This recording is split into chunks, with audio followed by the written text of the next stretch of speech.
mayoría de países latinoamericanos respaldan informe de la Comisión Interamericana de Derechos Humanos sobre Nicaragua presentado ante el Consejo Permanente de la Organización de Estados Americanos. Nicaragua y Venezuela lo rechazaron. Agreden al politólogo Félix Maradiaga cuando realizaba una capacitación con jóvenes en una cafetería de la ciudad de León.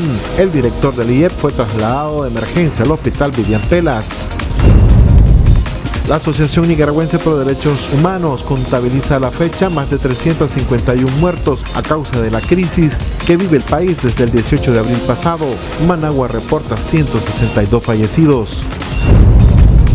La Comisión de la Verdad, Justicia y Paz rinde informes sobre las investigaciones que realizan sobre las muertes ocurridas en Nicaragua por la crisis sociopolítica que atraviesa el país desde el 18 de abril pasado. Mataron de un balazo a un sujeto que supuestamente estaba cometiendo robos en el residencial Lomas de Montserrat. Testigos aseguran que lo lanzaron de un vehículo en el sector de la pista suburbana.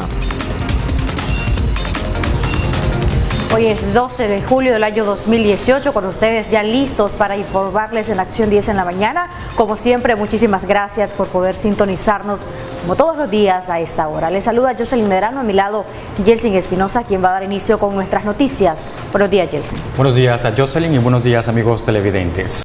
Y el presidente ejecutivo del IEP, Félix Maradiaga, fue agredido por un grupo de jóvenes no identificados mientras realizaban una capacitación en una cafetería en León. Este fue trasladado al hospital Vivian Pelas con lesiones de consideración. Geraldine Domínguez con los detalles.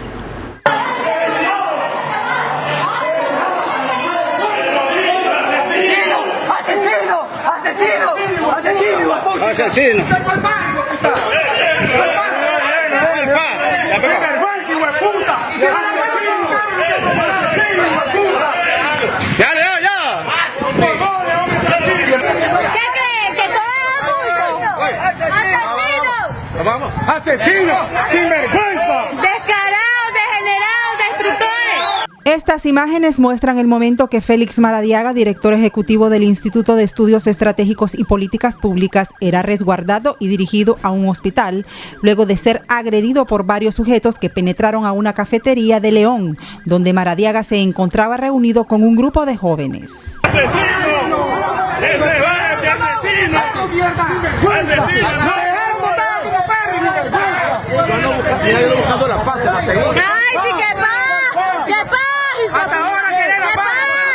Maradiaga fue ingresado al hospital Vivian Pelas. En pocas palabras, debido a los golpes que presentaba en su rostro, expresó el perdón a los que lo agredieron. Estamos un poco golpeados, pero estamos bien. Creemos en la paz. El teléfono, tenemos que perdonar aún a los que nos agreden. Nos vemos.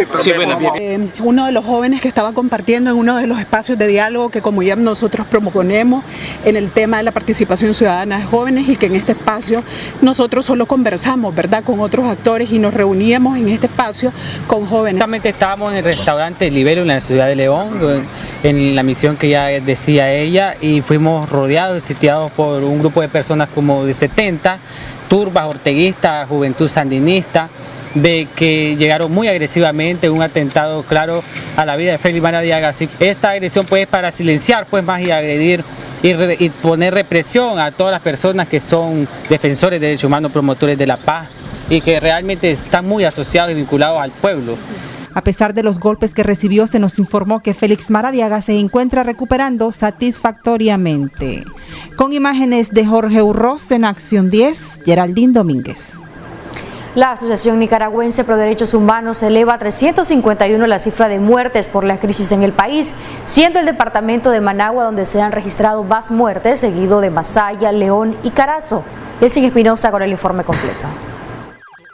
Asciende a 351 personas la cantidad de nicaragüenses asesinados durante la ola de violencia generada en la nación tras una sublevación ciudadana que data desde hace 84 días. Menores de 3 años, 5.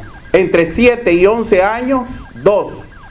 Entre 12 y 17 años, 20. De 18 a 30 años, 139.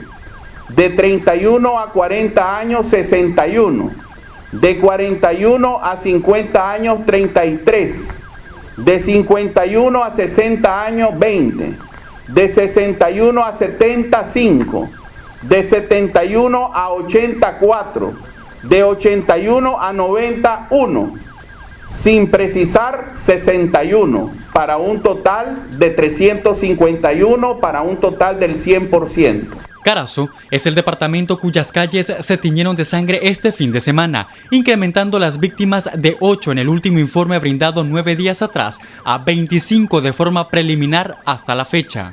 Jinotepe, 11, Diriamba, 10, San Marcos, 3, Santa Teresa, 1. En los hechos, el 87.18% de los muertos son civiles. Ciudadanos civiles, 306, equivalente al 87.18. Paramilitares pro gobierno, 28, equivalente a 7.98%. Policías, 16, para un total de 4.56%. Y miembro del ejército 1, 0.28. Entre las armas utilizadas, la Asociación Nicaragüense Pro Derechos Humanos establece la implementación de explosivos de uso militar. Por explosión de granadas, 2 ciudadanos, equivalente al 0.57%. Calcinados, 10 ciudadanos, equivalente al 2.85%.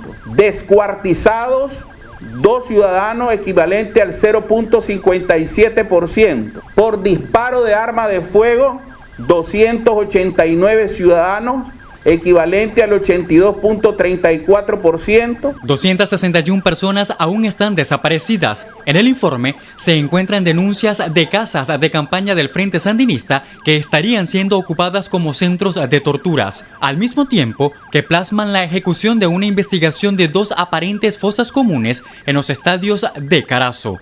Acción 10, Yeltsin Espinosa Reyes. Hacemos un paréntesis en nuestras noticias para irnos a una breve pausa comercial. En instantes volvemos.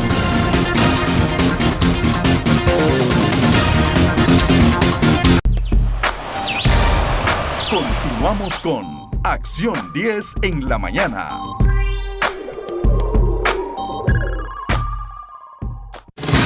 Qué grato que nos pueda continuar acompañando a través de Acción 10 en la mañana. Y a través de un comunicado, el Ejército de Nicaragua condena la campaña calumniosa en su contra y rechaza señalamientos de estar involucrados en los actos de violencia. María Esther Ordóñez nos informa.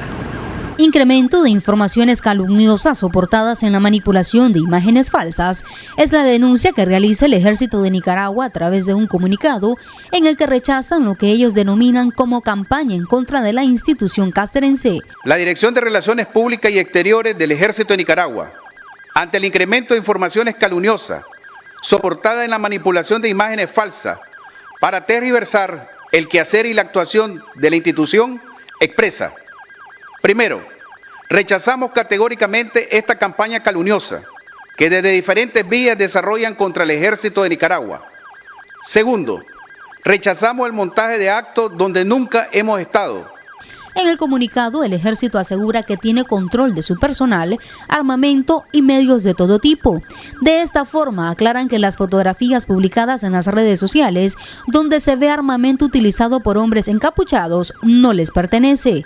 Las falsas informaciones e imágenes manipuladas que tienen como objetivo hacer creer el involucramiento de personal y armamento del Ejército de Nicaragua en actividades de orden público, lo que es totalmente falso.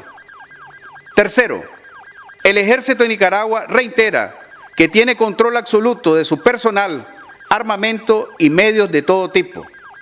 Cuarto, no existe un solo hecho donde esté involucrado personal de nuestra institución en actividades de orden público. Concluyen aduciendo que las misiones que lleva a cabo el Ejército son dadas a conocer al pueblo. María Esther Ordóñez, Acción 10. Este miércoles se anunció la unidad civil por diferentes actores que buscan la democracia, justicia y libertad. Entre ellos se encuentran la Alianza Cívica, Movimiento Campesino, intelectuales y comunidad LGBTIQ. Yeltsin Espinosa Reyes nos cuenta más. ¡Viva Nicaragua! ¡Viva! ¡Que no toca el Monimbo! A un solo grito, diversos actores de la sociedad civil se unen para reforzar la insurrección cívica de Nicaragua. Para exigir y conseguir el cese definitivo a toda forma de represión, desmantelamiento total y absoluto de las fuerzas paramilitares y la libertad para los presos políticos, la no criminalización ni judicialización de la resistencia cívica y pacífica, justicia para las víctimas, la no impunidad contra los perpetradores de los crímenes contra el pueblo. Por eso estamos diciendo y hoy estamos demostrando que es necesario la unidad y que mañana el pueblo se pueda desbordar. Quienes se suman a las acciones de democratización de la Alianza Cívica por la Justicia y la Democracia desconocen la postura del canciller Denis Moncada en su comparecencia ante la OEA. Porque este es un gobierno que ha perdido legitimidad, un gobierno que asesina a su pueblo, no tiene autoridad moral para hablar en ningún lado en nombre de nosotros y nosotras. En segundo lugar, está clarísimo, el informe de la CID ha dicho quién es el criminal. De cara a ello, elaboraron una carta para solicitar a los países miembros de la Organización de Estados Americanos declarar emergencia de derechos humanos en el país. El gobierno de Daniel Ortega y Rosario Murillo, con la excusa de desmontar los tranques y barricadas alzadas por la población para defenderse de la represión, ha emprendido una operación limpieza que ha ocasionado, además de muertes, miles de heridos y centenares de detenidos y desaparecidos. Por último, secundaron a los obispos en la continuidad del diálogo nacional. Si Ortega logra su cometido con deshacer el diálogo, va a crear otro diálogo a beneficio de él, con nuevos acuerdos para darle salida a Nicaragua, no a él, sino darle salida a nosotros prácticamente. Es una cuestión de que los obispos han pensado bien de que han querido ser rehabilitados desde el inicio por otros mediadores, otros actores, otros acuerdos y otras circunstancias. Por ello es que los obispos insisten en que el diálogo permanece en pie. Acción 10, Yeltsin Espinosa Reyes. La denominada Comisión de la Verdad, Justicia y Paz brinda informe sobre los avances de las investigaciones que realizan acerca de las muertes registradas en Nicaragua desde el inicio de la convulsión social el pasado mes de abril. José Abraham Sánchez nos informa. En un amplio informe de la Comisión de la Verdad, Justicia y Paz, creada por el presidente de la Asamblea Nacional, doctor Gustavo Porras, militante del Frente Sandinista, existen muchos hallazgos que llaman poderosamente la atención en materia de derechos humanos. Los datos fueron recopilados del 18 al 4 de julio de este año 2018. De los 222 muertos, la mayoría eran trabajadores por cuenta propia. Alrededor de los días 14 y 15 de mayo se produce un repunte. Y se reproduce un repunte porque estamos a las puertas del diálogo nacional. Entonces hubo como una tercia. Se inicia el diálogo nacional el día 16 y nuevamente, desgraciadamente, siguen ocurriendo muertes. Es un número disminuido, pero siguen ocurriendo muertes. Y luego se produce un repunte el día 30 de mayo. Es preciso señalar que en el informe no se incluyen los muertos y heridos de Diriamba y Jinotepe Carazo, hecho ocurrido el pasado fin de semana. En Managua tenemos 105, en León 12, en Chinandega 9, en Estelí 12, en Matagalpa 10 y en Jinotega 4. El derecho a la manifestación pacífica. Este es un derecho consignado en nuestra Constitución política. El derecho a la libre circulación, que es lo que mencionaba el profesor Jaime López. Allí en esos tranques se violentó el artículo 31 de nuestra Constitución política. De 500 detenidos, 64 eran menores de edad. En general podemos aducir de que todos ellos incurrieron en la figura de detención ilegal, en evidente violación a su derecho humano de libertad individual y aquellas garantías establecidos en el artículo 34 de la Constitución. Muchos de los detenidos sufrieron tratado denigrantes, como fue, entre otros, el haber sido rapadas sus cabelleras.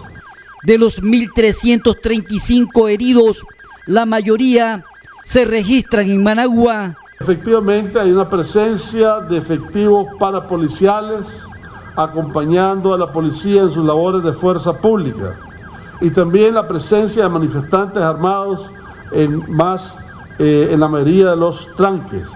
Es un fenómeno notorio en evidente quebrantamiento al orden constitucional y social. La censura inicial de algunos medios de comunicación televisivos, radiales, escritos, fue una decisión errónea por parte de la autoridad correspondiente en clara violación a la libertad de prensa, que aunque fue restablecido, es una mácula a la libertad de expresión que se ha venido ejerciendo.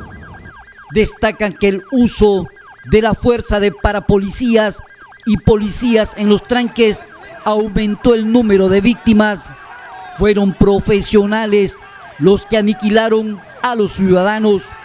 Ojo 1, cabeza 24, hombro derecho 1, tórax 27, abdomen 13, rostro 12, cuello 1, hemitórax izquierdo 1, hombro derecho 1, columna 1 y 1 en el pulmón. Este patrón que se concentra alrededor de esta área hace pensar, y es asunto que estamos todavía escudriñando con mayor detenimiento, que los tiradores son tiradores expertos.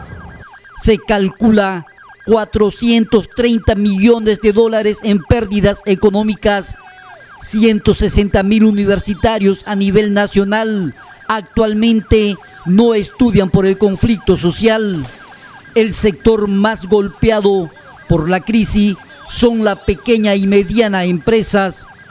También reflejan los daños en 126 hechos de saqueos y robos a tiendas, supermercados y otros negocios. Con cámara de Erasmo Hernández, José Abraham Sánchez, Acción 10. En otras noticias, un hombre murió al recibir un balazo en la cabeza cuando se presume que robaba junto a otros sujetos en el residencial Lomas de Montserrat. Medardo Mendoza estuvo en el lugar y nos cuenta todos los detalles. De manera instantánea, perdió la vida este hombre de identidad desconocida tras haber recibido un disparo en la cabeza luego de que despojara de su arma de reglamento a un guarda de seguridad en el residencial Lomas de Montserrat.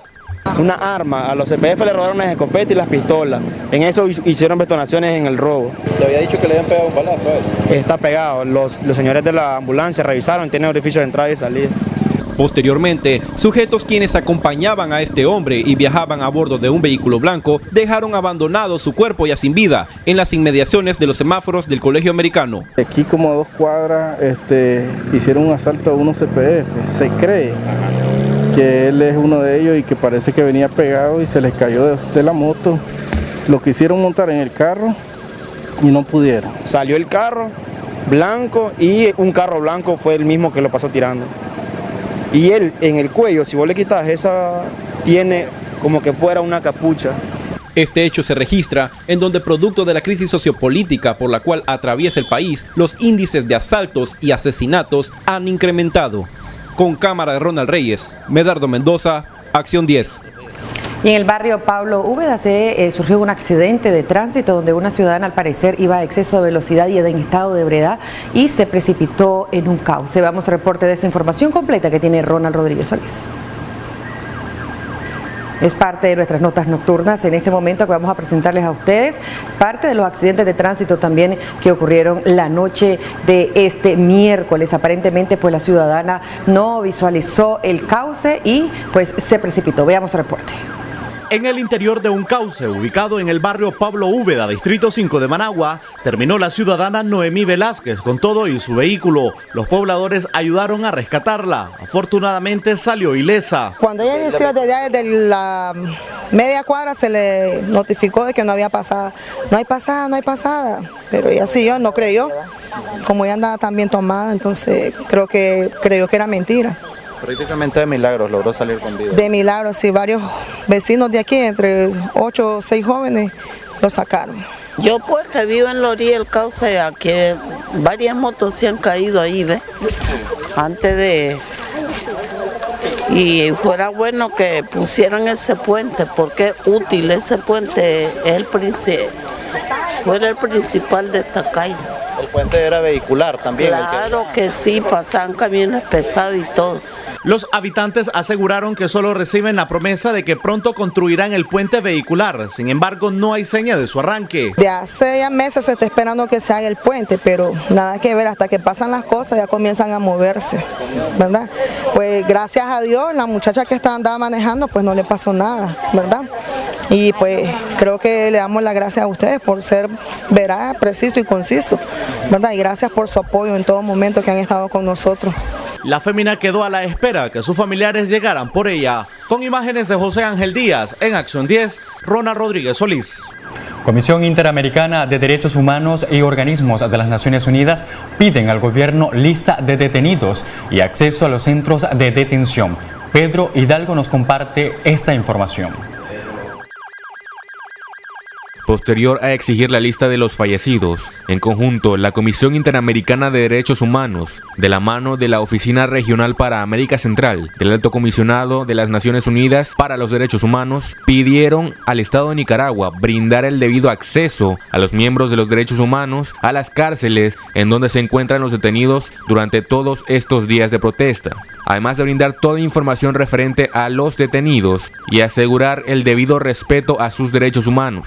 Asimismo, ambas organizaciones exigieron al Estado de Nicaragua la implementación inmediata de procesos investigativos de manera transparente y expedita referente a los fallecidos en todos los enfrentamientos. Hasta el momento se continúa a la espera de la respuesta por parte de la presidencia del país referente a dichas peticiones. Para Acción 10, Pedro Hidalgo. Y al regresar de la pausa, en la audiencia preliminar, el Viper, el supuesto líder de una agrupación criminal, menciona nombre de varias personas que le ayudaron, entre ellos dirigentes políticos que al parecer le apoyaron económicamente. Esto y más al regresar de la pausa.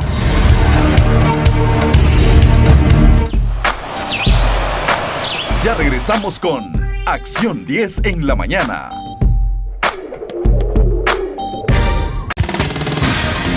Seguimos con más noticias. El hombre conocido con el alias El Viper, supuesto líder de una agrupación criminal, menciona nombres de varias personas, entre ellos dirigentes políticos que según él estuvieron apoyándolos económicamente mientras permanecieron atrincherados en la Universidad Politécnica.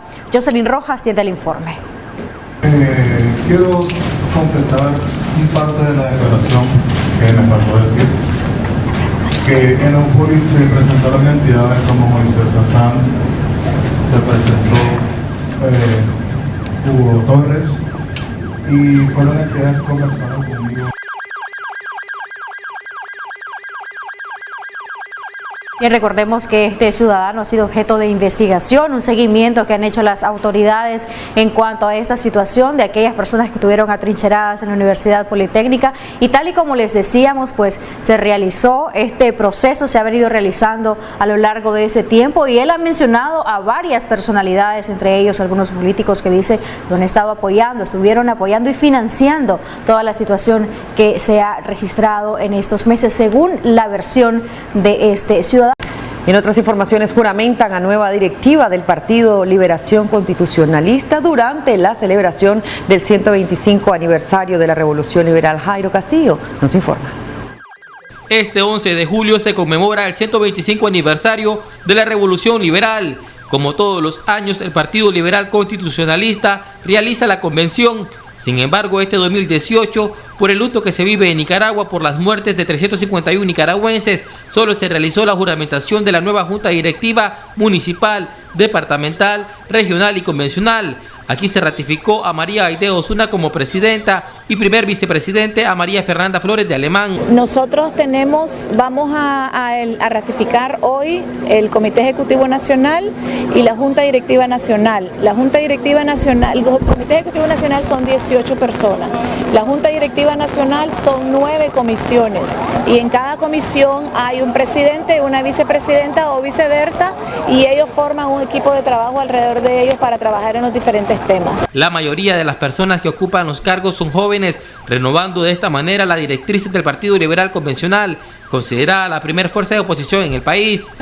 Una mezcla de políticos, ¿verdad?, con trayectoria y una nueva oportunidad de las nuevas caras que tiene el partido. Recordemos que hoy se cumplen 125 años de la Revolución Liberal, la verdadera revolución que ha traído progreso y desarrollo a Nicaragua. Pero nosotros no estamos celebrando porque Nicaragua, el escenario que estamos viviendo todos los nicaragüenses no es de celebración, es de luto y dolor de todo lo que hemos vivido. Estamos pensando en un partido moderno. Estamos pensando en partido de renovar nuestra estructura, de renovar la imagen, ¿verdad? Y dar un poco más aún de credibilidad. La parte fundamental de nosotros es cambiarle este rostro a este partido y decirle a todos los nicaragüenses que vamos a trabajar buscando la unidad para poder sacar a Nicaragua adelante. El presidente honorario del PLC, Arnoldo Alemán, respaldó el diálogo nacional y el trabajo realizado por los obispos para buscar la paz en Nicaragua, pero recomendó que este proceso debe de ser incluyente. Creemos en el diálogo porque el diálogo tiene como mediador y testigo a la conferencia episcopal. Por eso creemos en el diálogo. Y lo repito, porque el diálogo tiene como mediador y testigo a la conferencia episcopal. Pero el diálogo tiene que ser totalmente incluyente. Ahí hay partidos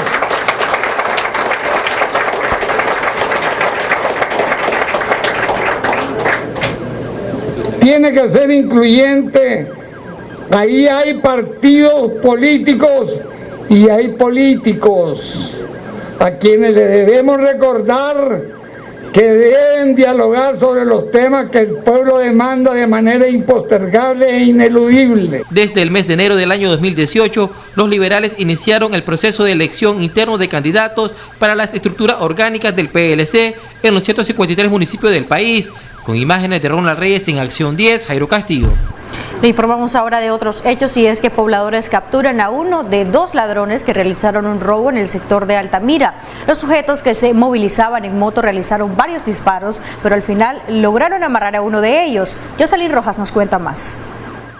Varias personas lograron capturar a uno de dos delincuentes que a bordo de una motocicleta realizaron un robo en las inmediaciones del BDF de Altamira. Al sujeto lo ataron de pies y manos. Venía con el bolso y el amigo de él lanzó los 3 balazos sin descosidamente se lo metió y él venía para acá.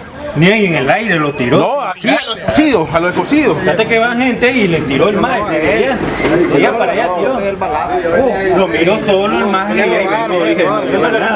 Yo lo vi con el bolso. Le llevaron el celular al muchacho. Sí, el bolso, a él lo robaron. Yo lo veo que viene por ahí por la acera toda verga con el bolso ese. Y el amigo lanzando los balazos. Mira. Tomale foto. Tomale foto. Tenés suerte, puta, que no te le pegaron bien dado el balazo, ¿oíste, hueputa? Tenés suerte, hueputa. ¿A dónde? No hay que matarlo. No. Pero dice que tiene un balazo él. Porque el amigo que venía le tiró 3 tiros a él. Hay que llamar a una ambulancia. Según los pobladores, el hombre y su acompañante realizaron varios disparos al aire para atemorizar a sus víctimas. En Acción 10, Jocelyn Rojas. El hombre alias Viper, líder de una agrupación criminal supuestamente, pues nombra poco a poco nombres de personas que supuestamente son dirigentes políticos y que según él tuvieron apoyo a esta estructura que estaba dentro de una universidad. Estamos hablando de la Universidad Politécnica de Nicaragua. Veamos a continuación el reporte de esta situación. Este miércoles se realizó la audiencia preparatoria para el juicio del procesado Cristian Josué Mendoza, alias Viper, quien en sus declaraciones mencionó los nombres de personas que supuestamente estuvieron apoyándoles económicamente, mientras permanecieron dentro de la Universidad Politécnica de Nicaragua, UPOLI. Entre los mencionados destaca el nombre de Moisés Hassan, Hugo Torres, Luciano García, Pío Arellano, además de Félix Maradiaga. Quiero completar un parte de la declaración que me faltó decir, que en UPOLI se presentaron entidades como Moisés Hassan, se presentó Hugo Torres, y fueron entidades que conversaron conmigo apoyando todo lo que nos llevaba a la protesta. Más adelante se presentó Félix Maradiaga junto con Pío Arellano, y tras bambalinas pues se escuchó bastante mencionar de que Luciana García estaba mencionándose junto con Félix Maradiaga y Pío Arellano, que estos Pío Arellano y Félix Maradiaga estuvieron financiando económicamente a un grupo de personas que vivían en el barrio del 8 de marzo, dirigidos por una persona que se llama Ezequiel Gamaliel. A la vez, expresó que estas personas fueron financiadas con dinero el que se utilizó para la compra de drogas, armas y municiones. En muchas reiteradas ocasiones participaban con dinero, insumos, artilugios médicos, que estamos hablando de artilugios médicos caros, ya no solo estetoscopio, ya otro tipo de artefactos que utilizan los doctores, que estamos hablando de valores de 200 a 400 dólares para arriba. Ellos se presentaron bastante, Maradiaga, Pío Arellano. Después de un tiempo fue cuando empezamos a escuchar que Luciana García estaba apoyándolos a todos en todo momento, pero él no se presentó a apoyar. Él estaba apoyando por fuera. Los que se presentaron fueron Pío y Luciana García, perdón, Félix Maradiaga. Voy a solicitar una visita, estaba ante el juez, para platicar con él, ir a donde lo tienen y entrevistarme con él y buscar los elementos de prueba, recopilar las pruebas pues, para demostrar la no culpabilidad de Cristian. Doctor, lo miramos como son otras personas que estaban financiando, ¿podrían ser procesadas estas personas también por eso? Eso no está a mi alcance, eso hay mecanismos para que las personas sean procesadas, tienen que ser investigadas primero, tienen que ir procesadas por la fiscalía, imputadas por la fiscalía o acusadas por la fiscalía, no podría decir ni sí ni no. El juez noveno de juicio, Edgar Altamirano, programó para el 20 de agosto a las 9 de la mañana la continuación del proceso judicial. El juicio oral y público fue fijado para el 31 de octubre del 2018. Viper es acusado de crimen organizado, robo, homicidio agravado y saqueo. En Acción 10, Jocelyn Rojas. Y en otras informaciones, transportistas prefieren mantener suspendido el movimiento de carga pesada mientras se supera la situación de los tranques. Veamos el reporte que nos brinda Jairo Antonio Castillo. A pesar que el gobierno de Nicaragua ejecuta la operación limpiezas para remover los tranques en principales carreteras del país, la Asociación de Transportistas de Nicaragua sostiene que por el momento no existe la seguridad para el tránsito de mercancía para los transportistas centroamericanos en tierra pinolera. Cuando usted mira que el tranque de Jinotepe dilató más de 40 días para que esa gente pudiera salir, creo que ese es un mensaje muy claro a cualquier transportista centroamericano en quererse ver con el deseo de enviar mercancías que vengan a Nicaragua o que vayan en tránsito por Nicaragua. Obviamente hay miedo, hay temor en este momento. Podemos ver de que los transportistas mismos y el mismo gobierno de Guatemala a través de la prensa ayer recomendaba a los transportistas centroamericanos, el gobierno de Guatemala, que por favor no estuvieran enviando vehículos con mercancías a Nicaragua o en tránsito por Nicaragua. Efectivamente, por esas razones hay algún temor a nivel regional. Marvin Altamirano, presidente de la Federación de Transporte de Carga Pesada en Nicaragua, aseguró que se está investigando la información que circula en las redes sociales sobre la detención de un furgón en la aduana de El Salvador con 1 tonelada de droga. Este vehículo con matrícula salvadoreña es uno de los 12 que permaneció varado en Jinotepe por más de 40 días por los tranques y que fueron liberados este fin de semana por la operación limpieza de la policía. Es lo que nosotros sabemos, lo que aparecen en las redes sociales, que detuvieron un camión que iba con droga. Incluso dice que eran varios camiones, pero que pertenecen a una misma empresa, pero tampoco lo hemos visto en los diarios, en las oficinas. Debería de ser más formal en que los medios de comunicación de El Salvador que dicen esto, e incluso sean por la televisión o por escrito, deberíamos de confirmarlos todos para ver realmente si esto fue efectivo, si se está haciendo. Pues realmente nosotros como sector siempre estamos en defensa de defender a los transportistas, pero los transportistas que andan haciendo lo correcto. Nosotros nunca hemos defendido a personas que andan metiéndose en el crimen organizado, en el narcotráfico. Siempre hemos dicho que este tipo de trabajo daña al sector. Debido a la crisis sociopolítica que atraviesa Nicaragua, economistas independientes calculan unos 400 millones de dólares en pérdidas económicas durante los más de 60 días de conflicto. Con imágenes de Ronald Reyes en Acción 10, Jairo Castillo. Tarifa de transporte sufre incremento del 20% en el recorrido que comprende de la cabecera departamental de Nueva Segovia, Ocotal hacia Managua. El pasaje también sufrió este aumento para los municipios de este mismo departamento. Crisis a nivel nacional y poca afluencia de usuarios de transporte son las causas aparentes para que al inicio de esta semana el costo del pasaje se haya disparado sin que el Ministerio de Transporte lo haya aprobado oficialmente. 50 Córdoba y costaba antes, pero la gente no se ha opuesto a esta alza. Mira, pero andan la etiqueta que les pone el Ministerio de Transporte o no, o es un acuerdo. Es un acuerdo. El pasaje puede ser de acá de Ocotal para Managua. ¿Ustedes no lo sienten caro? Pero que es para acá, la ciudad está caro el pasaje. Como si Managua, desde Managua valía 80, ahora vale 100. Es una barbaridad. El costo del pasaje de Ocotal hacia Managua es de 145 córdobas actualmente, anterior a la crisis era de 116, lo que significa que el viaje en buses expresos hacia la capital incrementó un 20%. Sí, parece que el pasaje ha subido un poco, ¿me entiende? Debido, ¿me entiende?, a esos problemas que han habido, porque si me imagino que si sube el precio, como sube la gasolina también, ¿verdad? Porque eso hay que ver también, el combustible sube y también los buceros no pueden cobrar los mismos porque se le hace más caro ya el más combustible, ¿verdad? ¿Cómo cuánto estarán cobrando hasta Managua? Hasta ahorita está por 145. Los conductores y ayudantes dicen que ellos explican a los usuarios el cambio de la tarifa de transporte. Brincado la gente, no les ha dicho, ¿y por qué? Se les explica con calma, con modo. ¿Qué les dicen ustedes? No, por lo menos de que se hizo lo posible para obtener la versión de funcionarios del Ministerio de Transporte, los que no brindaron la información y la persona autorizada no se encontraba en la delegación de este ministerio. En Ocotal, Nueva Segovia, Jorge Corrales.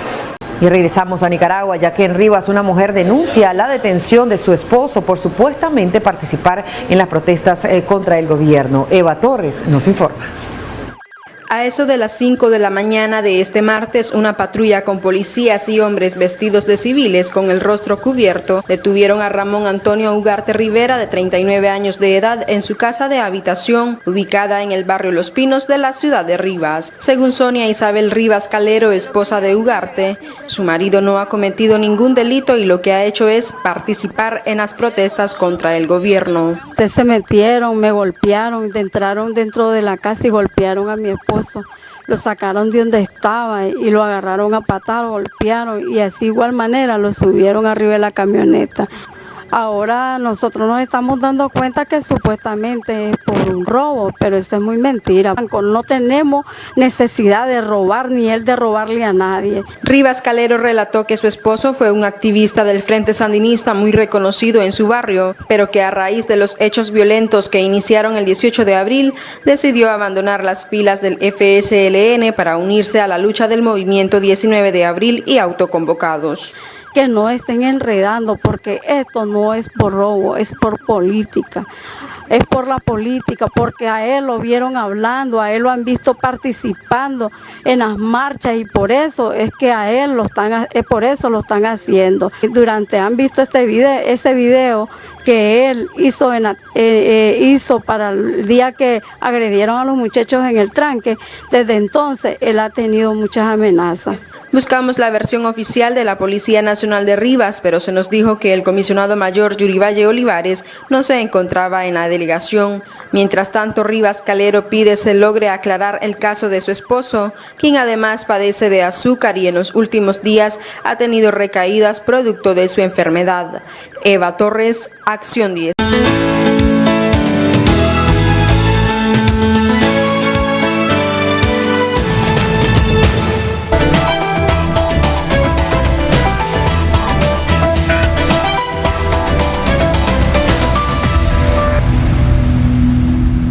Su profesional le prescribirá un régimen de dosis de insulina. Sin embargo, todavía tendrá que calcular parte de las dosis de insulina. Su régimen de dosis brinda fórmulas que le permite calcular cuánta insulina de bolo tomar en las comidas y aperitivos, o para corregir los niveles de azúcar altos en la sangre,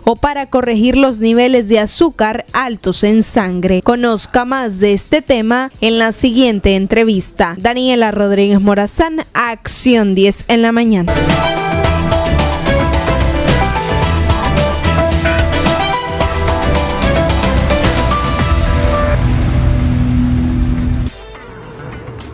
Bueno, les invitamos a poner suma atención a este tema, dosis de insulina. Si usted padece de esta enfermedad y ya lleva varios años con ella, pueden ser niños los que la estén padeciendo o tiene algún miembro de su familia que tenga diabetes. Hay que conocer cuál es la dosis perfecta prescrita para ustedes por parte de los especialistas. Y está con nosotros el doctor Javier Bravo, diabetólogo. Bienvenido al programa, siempre un gusto tenerlo, doctor. Y bueno, ¿a partir de cuándo ya se comienza un diabético a aplicar la insulina? Bienvenido. Gracias, ¿verdad? Una vez más, es importante hablar de insulina porque realmente muchos pacientes le tienen temor al uso de la insulina y piensan que utilizando la insulina ellos están en una etapa final. Sin embargo, la insulina es un método de aplicación estándar para tratar a los pacientes diabéticos. Entre más temprano se hace la insulinización, menos provoca complicaciones secundarias. ¿Y cuáles son esos tipos de insulina? Existen varios tipos de insulina. Nosotros las vamos a mencionar como insulina de acción rápida, que actúan meramente, la ultra rápida, perdón, que actúan rápidamente en los primeros 5 a 15 minutos. Las rápidas que actúan en los primeros 30 minutos hasta 2 horas. Las lentas que pueden actuar más o menos en 12 horas y la ultra lenta que dura 24 horas en el cuerpo. Entonces, dependiendo del tipo de insulina que le pongamos al paciente, vamos a dosificarlo. ¿Y cuál es el efecto? ¿Cuál es la acción de cada uno? Lo importante de esto es manejar de que si el paciente tiene sus niveles de glucosa altos en la mañana, posiblemente la insulina que le toca aplicarse en la tarde está muy baja la dosificación. Entonces habría que aumentarla, habría que dosificarla o regularla para que sus niveles de glucosa lleguen a la meta que es. Recordemos que en un paciente sano normalmente se está produciendo insulina. Esa insulina baja los niveles de glucosa, es decir, si el paciente desayuna, luego vuelve a comer, luego vuelve a almorzar, el páncreas está funcionando y está eliminando insulina. Entonces, el objetivo de las insulinas exógenas, endógenas y exógenas es para controlar, ¿verdad?, sus niveles de glucosa. Entonces, al aplicar insulina, queremos llegar a una meta más cercana al valor normal. De tal manera que el paciente que se aplica insulina y anda sus niveles de glucosa en ayuna arriba de 150 o 200, piensa que eso es normal, independientemente que sea un paciente diabético, y no es lo correcto. Lo correcto es que aplicando esa insulina y regulándolo, vamos a llevarlo a un nivel normal antes que se le diagnosticara la diabetes. Bueno, y este tema es súper importante porque hace unos días conversábamos precisamente con usted sobre casos de descompensación, cuando hay malestares que de repente puede sentir o tener una persona diabética. Si viene otro diabético y le facilita una dosis de lo que él usa, ¿verdad?, a nivel personal, tampoco esto es correcto. No es correcto, siempre y cuando el paciente no maneje cómo se utiliza la insulina. Es decir, el manejo de la insulina para el médico puede ser muy sencillo, pero si nosotros le orientamos al paciente, el paciente lo va a manejar también, porque es fácil saber qué dosis se va a aplicar, cómo se la va a aplicar y en qué momento se la debe aplicar cuando uno le elabora un esquema al paciente para la aplicación de la insulina. Entonces, cada paciente tiene su propia dosis. Exactamente. Ahí está una llamadita, la atendemos con muchísimo gusto. Muy buenos días, adelante. Aló, buenos días. Mi estimada, le escuchamos. Sí, buenos días, doctor. Mi pregunta es que yo me pongo insulina 50 en la mañana, 30 en la tarde, y ahorita me acaban de sumar una cristalina. ¿Cuánta de cristalina? 10. ¿En la mañana y en la noche? No, solo en la mañana, después de los 50, 10 minutos después la cristalina. ¿Y cuál ha sido su reacción? ¿Se lo está tomando bien o le ha generado alguna molestia? La cristalina a mí me da como tembladera, pero la cosa es que el azúcar siempre la mantengo de 500, 488, aún con esas cristalinas. Ok, podríamos arreglarle una consulta. ¿Usted es de Managua? No, de León. de León. Podríamos dejar sus datos y regalarle una consulta pues para valorarla. Pero más o menos ahí, ¿qué le podemos decir a ella? Correcto. Explicando eso, es un tipo de tratamiento convencional. Existen varios tipos de dosificaciones. Es aquella que nosotros le aplicamos un tratamiento de insulina con hipoglicemiantes orales. Esa es la primera alternativa. ¿Y por qué menciona ella, por ejemplo, esa cifra, 50, 30? Exacto. Entonces, la segunda dosificación, digamos, en pacientes delgados, ya hablando meramente de la dosis, en pacientes delgados se puede calcular de 0.3 a 0.5 unidades por kilo. En pacientes obesos se puede calcular de 0.5 a 1 unidad por kilo. Imaginémonos un paciente de 70 kilos. Si lo calculamos a 0.5, le vamos a poner 35 unidades de insulina en 24 horas. 2/3 de esas se ponen en la mañana por los requerimientos del día y 1/3 de eso se pone en la tarde. Entonces los 2/3 de 35 vienen siendo 23.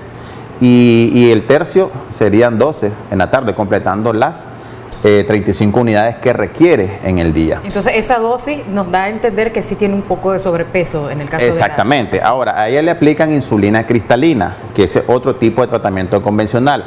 A esas 35 unidades que requiere el paciente en 24 horas, se ponen las 23 unidades en la mañana. Esas 23 unidades de insulina NPH, como la que menciona ella, se divide en 2/3 en la mañana y 1/3 en la tarde, que equivale más o menos como a 13 o a 15 y 8. Esas serían las 24 horas. Y el resto tercios, que estamos hablando de las 12 unidades, son de insulina cristalina y esa la dividimos en 2/3 en la mañana y 1 en la tarde, que viene saliendo aproximadamente 8 unidades en la mañana y 4 en la tarde. De tal manera que al final tenemos 15 unidades de NPH más 8 unidades de cristalina en la mañana y en la tarde tendríamos 8 más 4. Entonces es la combinación que se debe hacer de acuerdo al peso. Por eso es que si el paciente tiene un peso diferente al otro, la insulina va a variar. Entonces habría que ver ya en la consulta especializada y personalizada a qué se debe ese temblor que ella El temblor probablemente es porque sus niveles de glucosa deben de bajar en su momento, porque se aplica la NPH, que recordemos que tiene un efecto de 2 a 4 horas ya su pico máximo, y la cristalina, que es la que se está poniendo, que es la de acción rápida, tiene su efecto aproximadamente media hora a 1 hora. Entonces, si el paciente no come en ese momento, a las 2 horas está presentando niveles bajos de azúcar. Claro, ella mencionaba que los mantenía en 500 su nivel de azúcar. ¿Esto es bajo o alto? Es muy alto. Lo normal que se puede esperar un paciente es hasta 120, 110 en ayuna. Ya postprandial estamos hablando de 150, o sea, postprandial después de las comidas. Ya hay una alteración. Otra llamadita, ¿qué tal? Buenos días, adelante con su consulta. Aló, buenos días. Caballero, le escuchamos. Mi consulta es, sí. Usted sabe, el doctor que es experto en la materia, sobre el uso de insulina en fisiculturistas para lo que es ganancia muscular y qué tipo de insulina es la que usan ellos. Quiero saber eso, a ver si él está al tanto de eso. ¿De la insulina que ocupan? Las personas fisicoculturistas. Eso estamos hablando en los pacientes diabéticos, es decir, normalmente se puede utilizar cualquier tipo de insulina. Lo que tienen que hacer es utilizarla antes de un ejercicio. Medir la cantidad de carbohidratos que debe ingerir para la hora del ejercicio. Pero igual, o sea, si usted está practicando este tipo de ejercicio, ¿verdad? Donde hay una masa muscular más crecida de que cualquier en otra persona, igual tiene que ser algo prescrito. Exactamente. Lo ideal sería ver al paciente cómo se está tratando, qué tipo de ejercicio está haciendo, cuánto se excede y cuántas horas pasa en un gimnasio para determinar la dosificación de la insulina, porque normalmente el requerimiento, si el paciente tiene los niveles de glucosa un poco elevaditos, digamos en 200, y se practica hacer ejercicio, ese nivel de glucosa va a aumentar por el músculo. Como el músculo está trabajando, requiere más glucosa y eso se va a elevar. Entonces, normalmente el paciente que va a hacer ejercicio debe tener su nivel de glucosa normal para que a la hora de hacer ejercicio se le eleve un poco, pero si se aplica insulina va a caer en un rango más bajo. ¿Me entiendes? Entonces hay que hablar bien con el paciente para ver de qué manera se puede corregir esos niveles de glucosa. Es muy bueno porque este tipo de personas hacen ejercicios al extremo, cuidan excelentemente su alimentación, pero se conoce de algunos casos, ¿verdad? No todos, que utilizan hormonas.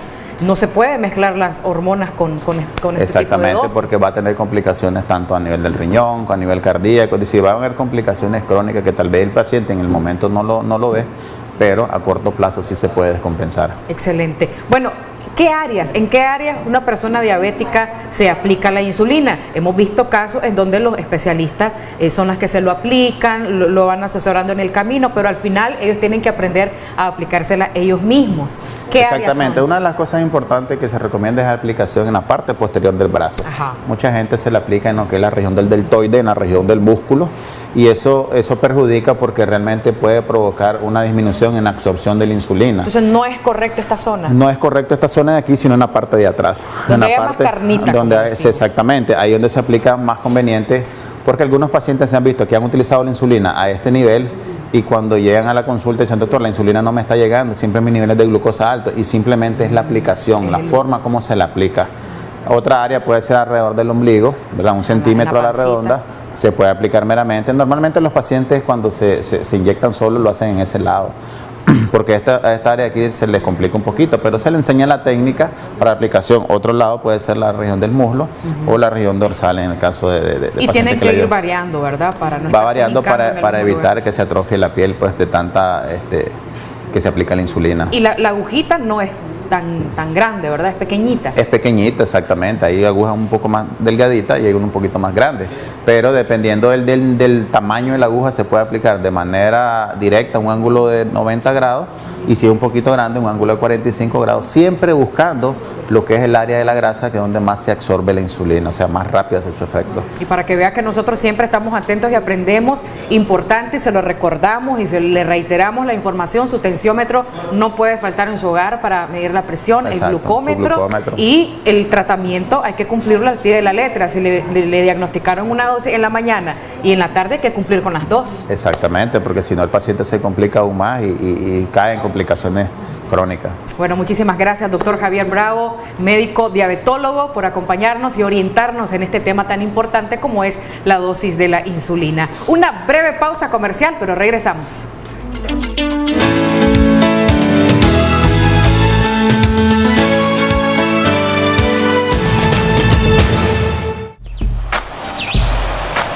Ya regresamos con Acción 10 en la mañana.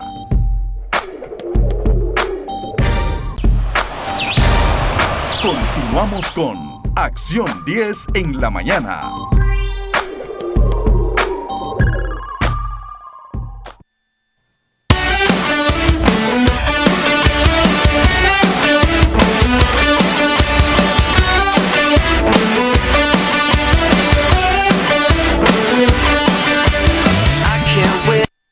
Independientemente de la posición política a la cual se pertenezca, es innegable que en Nicaragua todos por igual vivimos la tensión política, social y económica actual, y de ello no se escapan los niños. Aprende cómo protegerlos en nuestro acostumbrado segmento Niñez en Acción. Daniela Rodríguez Morazán, Acción 10 en la mañana.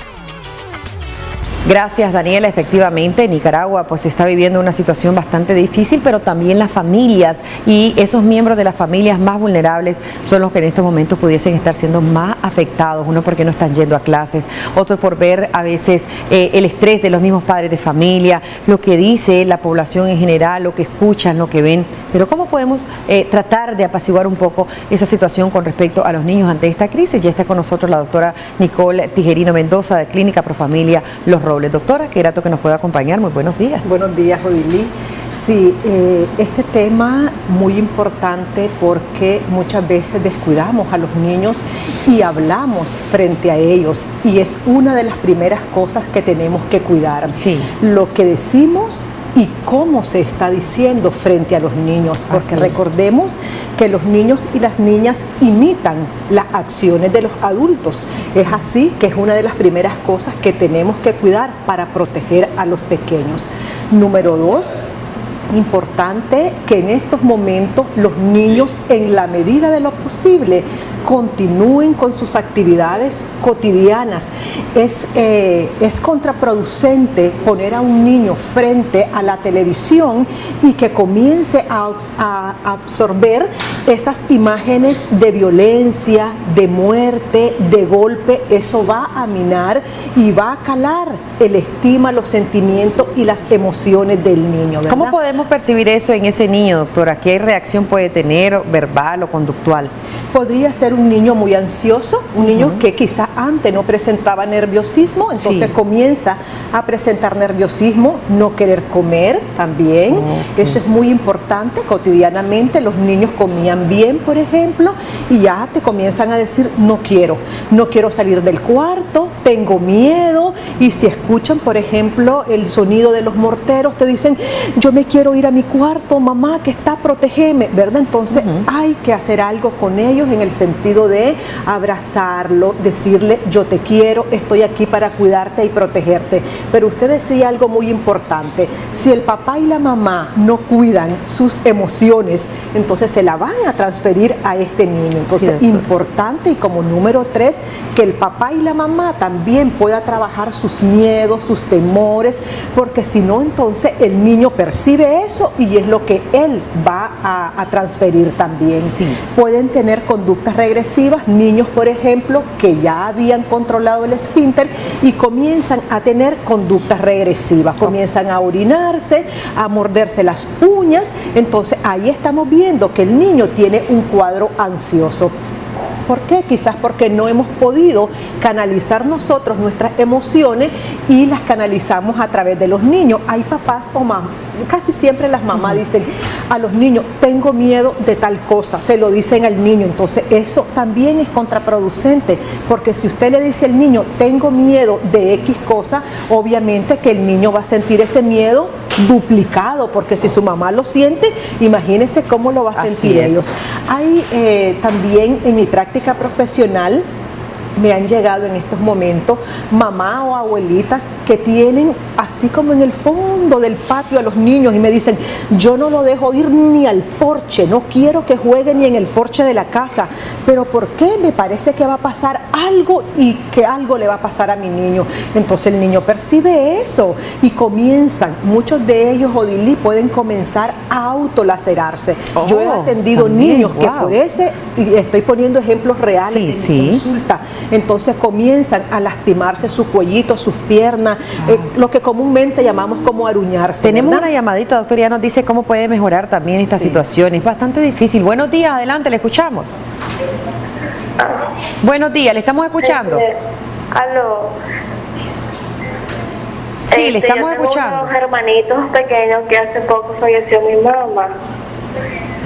No nos escuche a través de la bocina del teléfono, por favor, a través de la televisión, sino a través de la bocina del teléfono. Le vamos a pedir, por favor. Hace poco el papá vino y se los llevó del cuarto a donde ellos alquilaban. Y se desapareció con los niños. No permite que nosotros tenemos comunicación con ellos ni nada.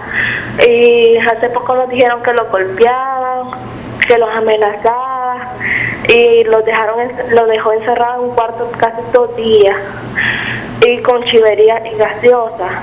Y quisiera saber cómo podemos actuar. La mamá de los niños falleció, me dice. Sí, falleció. ¿Ustedes son familia materna o paterna del menor? Materna. Ok. Yo soy hermana mayor y lo andamos buscando. Ya me dijeron dónde están y ya me dijeron cómo están y me dijeron que están en un cuarto encerrado. Ahorita que lo he llegado a traer a los niños, no aparecen. Dicen que se los lleva todo el día. El papá es un taxista. Y me dijeron que se van a dormir aquí por el nuevo diario y que los niños saben dónde los deja y todo eso. Cómo no, déjenos sus datos completos, por favor, y su número de teléfono. Pero usted, doctora, también que atiende casos similares, ¿cómo le podemos ayudar para orientarla? La mamá de los menores o de un menor, yo creo que son más de uno, porque decía ella de los niños, falleció, entonces le quedó la tutela al papá. El papá es un señor que es taxista y los deja en un cuarto solo enllavado, solo con chiverías y gaseosas, no les da buena alimentación y cuando él quiere se los lleva y los trae. No están teniendo buena alimentación, pero tampoco buen cuidado. Entonces ellos, como familia materna, quieren saber cómo pueden solicitar la tutela. Ya entiendo. Hay instancias que se dedican al trato, al buen trato de los niños y las niñas, ¿verdad? Ellas pueden canalizar esta información a través del Ministerio de la Familia con sus evidencias respectivas. ¿Para qué? Para hacer constatar que lo que ellas están diciendo es así, ¿verdad? Independientemente que el papá tenga la tutela, pero está dejando a los niños desprotegidos. Recordemos que un niño y una niña nunca debe de ser dejado solo en una casa, porque yo lo he dicho en otros momentos, es como una bomba bomba de tiempo. Así es. Solo vamos a esperar y esa bombita va a explotar, ¿verdad? Sí. Además que los niños tienen que ser protegidos, cuidados por los adultos y nunca dejarlos solos. Estar muy pendiente de ellos, doctora, Así muy es, entonces pendiente. que vayan al Ministerio de la Familia, que pongan el caso, porque ellos son los que se encargan de este tipo de situaciones. Ok, tenemos otra llamadita. Muy buenos días. Adelante, le escuchamos. Utilice la bocina del teléfono, por favor, y así nos comunicamos mejor. Bienvenido o bienvenida. Adelante. Aló. Hola, le estamos escuchando. Aló. Buenos días. Bueno, tenemos problemas con la comunicación. Doctora, quizá a saber qué situación mejorar en este sentido, cuando usted hablaba de que los niños se laceran, se autodañan. ¿Qué hacer en ese momento? Lo que pasa es que esta es una muestra como de pedirle al papá o a la persona que tiene el niño, quizás encerrado en el cuarto, quizás en el patio y no lo deja hacer lo que antes hacía en el porche. Están sobreprotegiéndolos, doctora. Demasiado. Pero además de esa sobreprotección, hay mensajes negativos. Le dicen al niño, ¿por qué no te dejo estar en el porche? ¿Verdad? Entonces, porque puede pasar X persona y te puede hacer algo. Entonces el niño van a ver a estas personas como malos, ¿verdad? Entonces los niños pueden entrar hasta en una histeria. No es algo aparte, la histeria a los niños es igual como lo puede vivir un adulto, ¿verdad? Entonces, ¿cómo cuidar a los niños cuando se están autolacerando? En principio es cuidar lo que le están diciendo a este niño y cómo se lo están diciendo, lo decíamos al inicio. ¿Por qué? Porque el niño va a querer hacer lo que él cotidianamente ha hecho y no va a entender en su totalidad y de manera clara lo que está sucediendo en este momento. No es que les vamos a engañar, no es que le vamos a ocultar, pero tenemos que ser conscientes y muy responsables con lo que nosotros vamos a poner a ver a los niños y con lo que le vamos a decir. Yo creo que es muy importante también que tomemos en cuenta que si hay cambios en nuestros niños, como los que nosotros estamos mencionando, en este momento ya es necesaria, Odilí, la ayuda con un profesional. Un niño que se autolacera, un niño que ya no quiere comer, que se encierra en su cuarto, que se vuelve a orinar, que está llorando constantemente y te está diciendo por qué, vos le preguntás qué te sucede, entonces él te puede decir, es que tengo miedo a salir porque yo miré en la televisión que mataron a alguien que murió. Entonces vos ya sabés que tiene que ver con la situación que estamos viviendo en este momento. También es importante que los pongan a dibujar, porque a veces los niños, aunque usted le pregunte, no hablan, no te dicen qué es lo que están sintiendo. Entonces, a manera de juego hay que ponerlos a dibujar, porque los niños proyectan sus emociones y sus sentimientos a través de los dibujos. Ok, doctora, yo creo que es una importante información que nosotros podemos darle a nuestros hijos, pero también primero cuidar nuestra salud mental como adultos, como padres de familia, incluso también como vecinos. Los mismos vecinos a veces entran en histeria colectiva, las mismas familias, y tratemos de dar esos mensajes que no dañen al menor, ¿verdad? Y menos al adolescente si ya estaba en una situación de riesgo, doctora, porque son dos situaciones bastante difíciles. Sí, es que tenemos que estar informados, Odilí, pero tenemos que graduar ese consumo de información. Nos tenemos que dar esos pequeños recesos mentales, porque si no, entonces lo que vamos a tener es un desequilibrio emocional. Y lo primero que debe de tener un adulto para podérselo dar al niño es ese equilibrio emocional. Si no, entonces no vamos a poder tener a un niño equilibrado y vamos a alterar su bienestar y su armonía o su paz interna. Como doctora, muchísimas gracias por esa información. Son nuestros niños, son nuestro futuro, nuestros hijos e hijas, que Dios nos los bendiga en todo momento. Gracias por habernos acompañado. Ahí veíamos los números de teléfono en pantalla de la doctora Nicole Tijerino, Clínica Profamilia Los Robles, atendiéndoles a ustedes con mucho gusto. Aquellas personas que estén teniendo algún problema de situación difícil con sus hijos e hijas, visítenla, con mucho gusto les va a atender. Vamos a una breve pausa comercial, pero ya volvemos.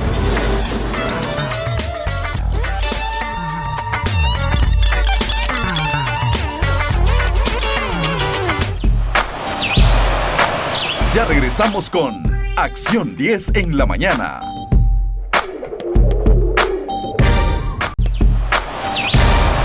Continuamos con Acción 10 en la mañana.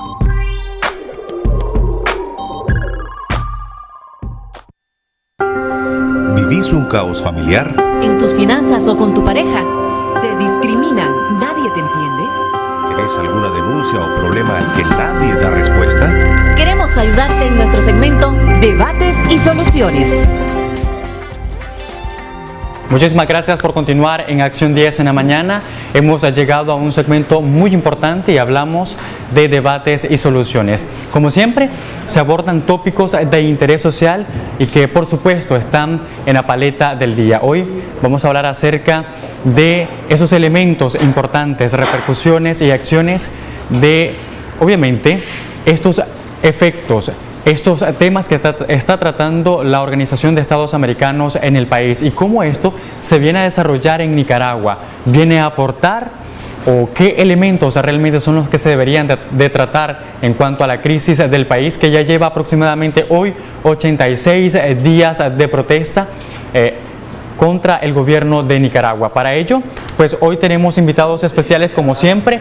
Jocelyn Medrano también va a compartir este panel para poder desarrollarle a nuestros amigos televidentes todo lo que sucede. Usted desde ya puede comunicarse a nuestra vía telefónica o bien enviar mensajes de texto. Jocelyn, buenos días, y a nuestros amigos también buenos días. Así es, estamos listos para abordar este tema relacionado a las repercusiones que puede tener todo lo que se habló ayer en la Organización de Estados Americanos, en el Consejo Permanente. Por supuesto, veíamos la representación de varios países, lo que opinaban respecto a la situación de crisis que vive nuestro país, pero de igual manera lo que han enfrentado los promotores de derechos humanos recientemente. Nos acompaña Julio Montenegro, también la doctora Sequeira, para hablar acerca de este tema. Hay 4 promotores de derechos humanos que aún están detenidos, según lo que sabemos, y quisiéramos que nos hablaran en torno a esto, pero también posteriormente a su valoración sobre todo lo que se dijo ayer en esta discusión, donde participaron representantes de varios países y pues algunas con posiciones encontradas. El canciller Denis Moncada, quien representaba a Nicaragua, no aceptó lo que decía la CIDH. Bienvenidos, un placer que nos acompañen. Muchas gracias. Bueno, muchísimas gracias por habernos invitado, ¿verdad? Efectivamente, nosotros como CPDH somos una organización que trabaja también con voluntarios, ¿verdad? Promotores, defensores de derechos humanos en cada una de las comarcas, barrios, incluso en las ciudades. Efectivamente, nosotros como CPDH tenemos actualmente 4 personas, son promotoras de derechos humanos del municipio de Huaco, los cuales están siendo procesados por diferentes tipos de delitos y que efectivamente lo que estaban haciendo y lo que estaban ejerciendo era su función como promotores de derechos humanos en el momento en que fueron detenidos. Una situación que ya es conocida por los nicaragüenses, ¿no? Desde el momento que se presentó a través de esta captura. Decíamos que ya ayer hubo una reunión, miembros de los estados, los países miembros de los estados americanos, se abordó nuevamente la crisis de Nicaragua, se dijo sobre la situación, la CIDH presentó una vez más un informe de acuerdo a las últimas los últimos estudios de los últimos acontecimientos en Nicaragua y ha dicho lo que realmente ellos han percibido, registrado. Esto fue secundado o acuerpado por prácticamente todos los estados miembros, a excepción de Venezuela, que bien sabemos es un férreo amigo de Ortega, ¿no? Eso lo sabemos perfectamente. Sin embargo, también el canciller Denis Moncada, quien representaba en ese momento a Nicaragua, lo rechazó, lo dijo Jocelyn y lo vuelvo a mencionar, lo rechazó contundentemente, señalándolo de ser un informe parcializado. Su criterio. Sí, en definitiva, consideramos que lo expuesto por la Comisión Interamericana de Derechos Humanos está totalmente apegado a la realidad nicaragüense. Desconocemos, o al menos nosotros no comprendemos, por qué el representante de Nicaragua no reconoce que efectivamente nos encontramos en una situación muy particular en Nicaragua, con serias lesiones a los derechos de los nicaragüenses, donde hay personas asesinadas, hay personas mutiladas, hay personas lesionadas gravemente, hay personas desaparecidas, hay personas detenidas, y eso ha constado de manera directa a través de evidencia que nos está siendo suministrada por las personas, por los familiares de las personas que están siendo incluso objeto de proceso. Tenemos 2 tipos de situaciones. Por un lado, las personas que han participado en las protestas, personas que han detenido cerca de los lugares donde se han dado los tranques y que son procesadas. y tenemos pues delitos increíbles como terrorismo, uso de armas restringidas, portación ilegal de armas, entre otros ilícitos que se le atribuye.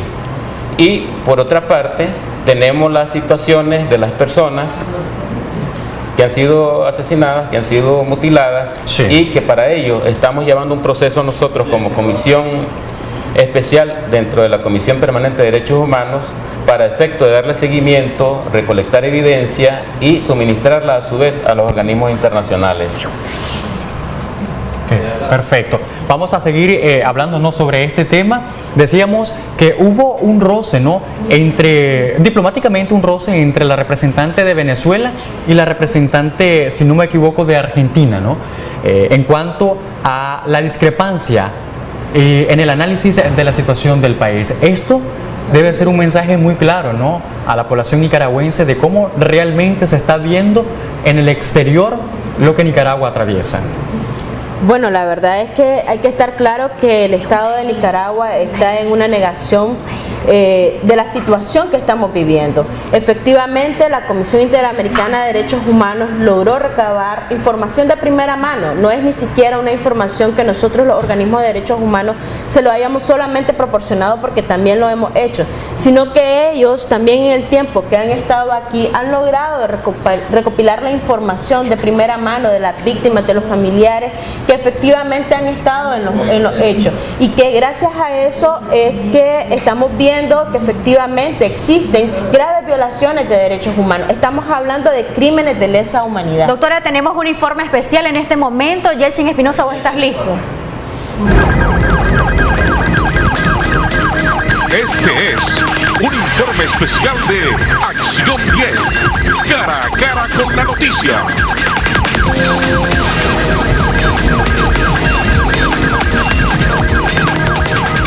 Efectivamente, información en desarrollo. En estos precisos instantes vamos a entablar comunicación vía telefónica con Lucía Pinedo Guau. Ella es parte del equipo de noticias de 100%, el canal de noticias nicaragüense. Ellos reportan el secuestro de uno de sus trabajadores. Hablamos del joven William Toruño, quien el día de ayer a las 9 de la noche pues se reportó que había sido detenido. Vamos a escuchar las palabras de Lucía. Muy buenos días, Lucía. ¿Cuál es la situación? Vemos la foto del trabajador de 100% Noticias, algo complejo. Se reporta como secuestrado desde la noche de ayer. ¿Qué pasó en el vehículo que él andaba? ¿Qué es lo que realmente se registró la noche de ayer? Te escuchamos, Lucía. Gracias, colega. Bueno, pues William Toruño, pues uno de los conductores de 100% Noticias, pues fue prácticamente secuestrado por la Policía Nacional. Él hace pues el recorrido pues nocturno. Estaba terminando el primer recorrido y a eso de las 9 de la noche, cuando venía ya de regreso al canal, pues lo interceptó la policía. La comunicación rápida que pudo él decirle a su esposa es que me está revisando la policía y colgó. Ya después de eso no hubo mayor comunicación, pues uno estuvo llamando el celular y no lo contestaba, no había pues ningún otro tipo de información. ¿Por qué decimos nosotros esto? Que son secuestros, son detenciones arbitrarias, porque ustedes saben que toda es desde el 18 de abril, pues es la actuación que ha tenido pues la Policía Nacional. Y William Toruño, que tiene 30 años, está doblemente atropellado pues por las autoridades en este país. El pasado 19 de junio, junto pues a Leticia Gaitán, periodista de nosotros, y también los colegas de Canal 12, pues fueron encañonados, les robaron, casi pues atentan contra su vida, pues un grupo de paramilitares ahí en el sector de la carretera a Masaya, y la policía en ningún momento investigó a esos paramilitares. La policía anda investigando a las víctimas y no anda investigando a los agresores. Ya, o sea, no hay ni un paramilitar preso, ni uno. Y aquí el presidente, la presidencia de la República alega que estamos actuando bajo la ley, que la ley aquí, la ley acá, pero la ley solo se la aplican a las víctimas en este país. La ley dice que solo la policía y el ejército de Nicaragua son los dos órganos que tienen que andar armados. Cualquier otro, ¿verdad?, grupos irregulares como los que hemos visto nosotros, paramilitares, todo eso está fuera de la ley, pero no vemos ninguna desactivación de esos grupos. Entonces, pues nosotros estamos preocupados, esperamos que la Policía Nacional le dé buen trato, ¿verdad?, a nuestro trabajador, ¿verdad? Porque hay una cosa y un afán de ensañarse siempre cuando ven la marca 100% Noticias, porque nosotros nos estamos informando la verdad de los hechos que ocurren acá en Nicaragua, mientras otros los están tapando. Y pues esperamos que lo traten bien. La última información que tenemos es que supuestamente lo tienen bajo investigación de 48 horas. ¿Qué le van a investigar al muchacho? ¿Por qué no investigan a la gente que lo amenazó, prácticamente casi atentan contra su vida, estos paramilitares, ahí en la carretera Masaya? A esa gente no lo investigan. Entonces estamos nosotros muy impactados con esto, ¿verdad? Estamos muy dolidos porque vemos pues esa persecución que hay, ¿verdad?, en general para toda Nicaragua, y los verdaderos terroristas no están presos. Eso es el problema. Es eso precisamente, Lucía, lo que queríamos consensuar. Hablar sobre la integridad o el estado de salud de este muchacho. Yo sé que hay muchas preguntas que aún no hay respuestas. La familia se ha movilizado hasta el Chipote. ¿Qué pasó con el vehículo? ¿Dónde fue visto la última vez? ¿Fue llevado con todo y este trabajador de 100% Noticias? Bueno, a nosotros nos informan que lo tienen en la Yac Delgado, ¿ya? Ahí está supuestamente pues ahí en la Yac Delgado. El vehículo suponemos que está retenido también ahí en la Yac Delgado, pero lo que nos importa más es él, ¿verdad?, como la persona, a William, que lo liberen. ¿Qué investigación le van a hacer al muchacho? Más bien que le tomen la declaración de que fue víctima el 19 de junio, ahí con un grupo de paramilitares que les robaron, los asaltaron, nos robaron cámaras. A él creo que un poco como que lo golpearon también ese día. Los pusieron así, boca abajo, los pusieron, es una barbaridad, pues, o sea, andan investigando a las víctimas. Investigación dice, está bajo investigación bajo 48 horas, que lo liberen. ¿Qué le van a investigar al pobre muchacho? Se ha sido doblemente atropellado, pues, con todas estas situaciones que se han dado, y ahora pues lo detienen simplemente pues él haciendo su trabajo, pues, que tenía pues asignado de ir a dejar a nuestro personal. Entonces exigimos a la Policía Nacional, a la Presidencia de la República, que lo liberen, ya, que investiguen realmente a los autores de todos esos delitos en contra de 100% Noticias, en contra de este muchacho, pues William Toruño, porque tiene 30 años, trabajador. Hay mucha preocupación por parte pues de su familia, y esto pues que se tiene que acabar, pues todas estas arbitrariedades que está cometiendo, ilegalidades, y por eso está retenido arbitrariamente. Está secuestrado arbitrariamente. Eso es un secuestro que anda haciendo ahí la Policía Nacional. Y me disculpan, policías honestos que todavía hay ahí en esa institución y que tal vez son la reserva moral de esa institución, pero sí, lamentablemente, pues hay mucha contaminación, ¿verdad?, en las líneas de la Policía Nacional, que esperamos que algún día, ¿verdad?, se depure y queden pues los policías buenos, los policías que vienen realmente y pues, que comparten ese sentimiento con el pueblo de Nicaragua, que está siendo pues reprimido, oprimido desde el 18 de abril.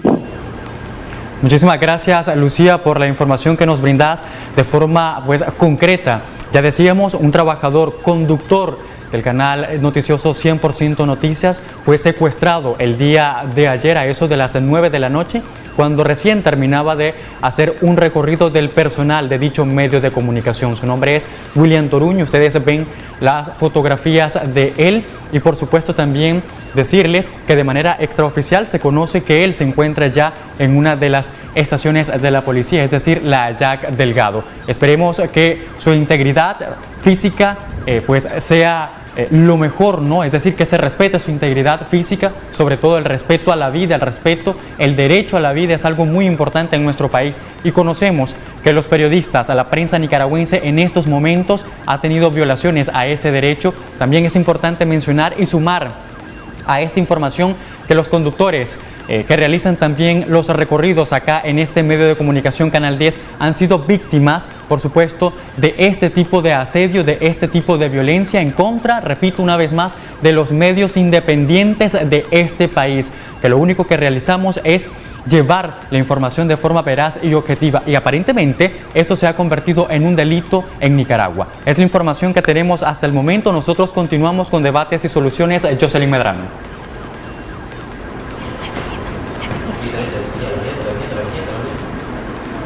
Gracias, Yeltsin Espinosa, y por supuesto que vamos a estar pendientes de lo que nos den a conocer nuestros colegas de 100% Noticias en torno a este caso, donde pues reiteramos que este trabajador, William Toruño, desde ayer pues no llegó a su hogar y logró hablar con su esposa, según lo que nos decía Lucía Pineda Ubago, jefa de prensa de 100% Noticias, y pues evidentemente nosotros vamos a estar pendientes de lo que nos den a conocer nuestros colegas y también de la respuesta de las autoridades en cuanto a este caso. Mientras tanto, vamos a seguir con nuestros invitados hoy día, y quisiera que de igual manera pudiesen referirse a este último hecho que ha sido reportado de manera oficial por directivos de 100% Noticias, entre ellos el señor pues Miguel Mora y Lucía Pinedo Guavo, jefa de prensa, que ya nos corroboraba que es cierto pues que el muchacho no está en su hogar, que desde las 9 de la noche fue secuestrado, según lo que nos decían ellos. De hecho, sí, este no es un hecho aislado.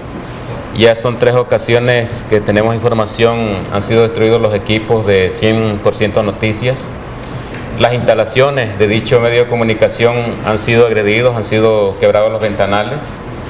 Y considero, lo estoy hablando de un título como Comisión Permanente de Derechos Humanos, de acuerdo a lo que establecen nuestros códigos internacionales, que es una forma de estar intimidando para el libre ejercicio de lo que es la libertad de prensa.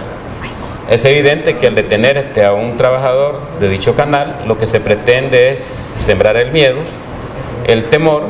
Ya tenemos conocimiento que incluso hubo un ex trabajador de 100% Noticias que por asunto de miedo, de temores, por seguridad, tuvo que dejar su trabajo.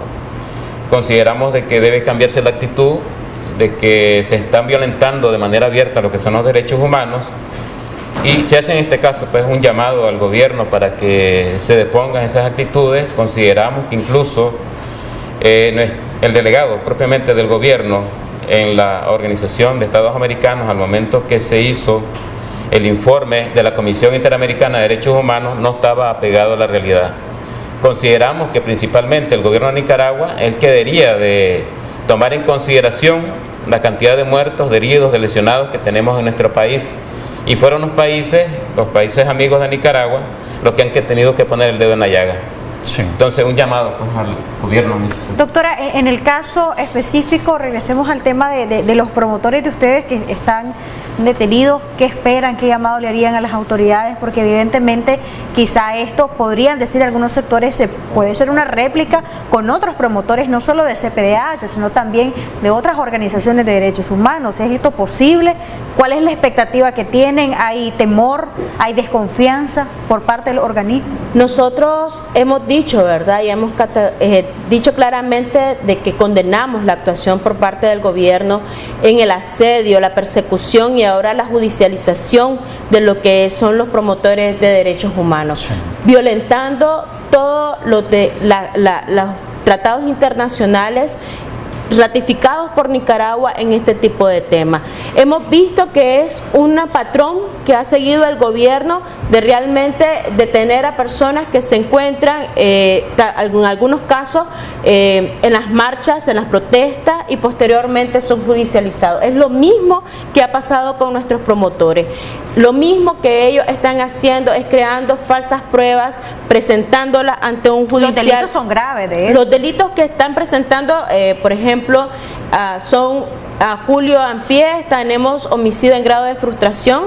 A Jaime Ramón Ampie Toledo tenemos el delito de lesiones y exposición de personas al peligro, y a Reinaldo Lira, exposición de personas al peligro. Quiero dejar claro de estos dos últimos, donde efectivamente son delitos menos graves, y ellos lo están pasando como que fueran delitos muy gravosos que están pasados a un juez de distrito, y efectivamente cuando los trasladan a el sistema penitenciario los meten a la máxima seguridad. O sea, ellos están ahorita en las celdas de la 300, que generalmente podemos decir de que estas celdas son cuando ya están condenados y son exclusivamente para los casos de crimen organizado, droga, y nosotros no entendemos por qué nuestros promotores van a estar en ese sistema penitenciario. ¿Será que no se puede hacer nada en este caso?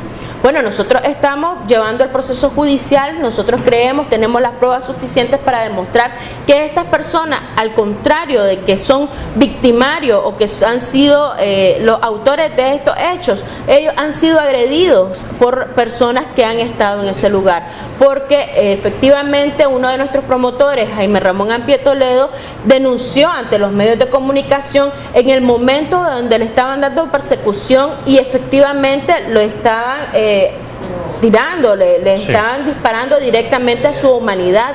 Al contrario, como bien lo decían ustedes, aquí solamente se está criminalizando a las personas que o son defensoras de derechos humanos o han ejercido sus derechos constitucionales de la libre información, de la libertad de expresión, de movilización, que han estado en las marchas, y que efectivamente aquí no existe ninguna persona paramilitar, por decirlo de alguna manera, que esté efectivamente siendo procesado por ninguno de los delitos que se han cometido. ¿Cuándo se espera que ya ustedes, cuándo está programado en este caso el seguimiento del proceso judicial para ya saber qué es lo que va a pasar con estos promotores? El día 27 de julio comienza el proceso judicial, el juicio propiamente. Estamos esperando, ¿verdad?, este momento. Tenemos una leve sospecha de que efectivamente el sistema penitenciario no está enviando a los privados de libertad a que se realicen los procesos o los juicios o las audiencias.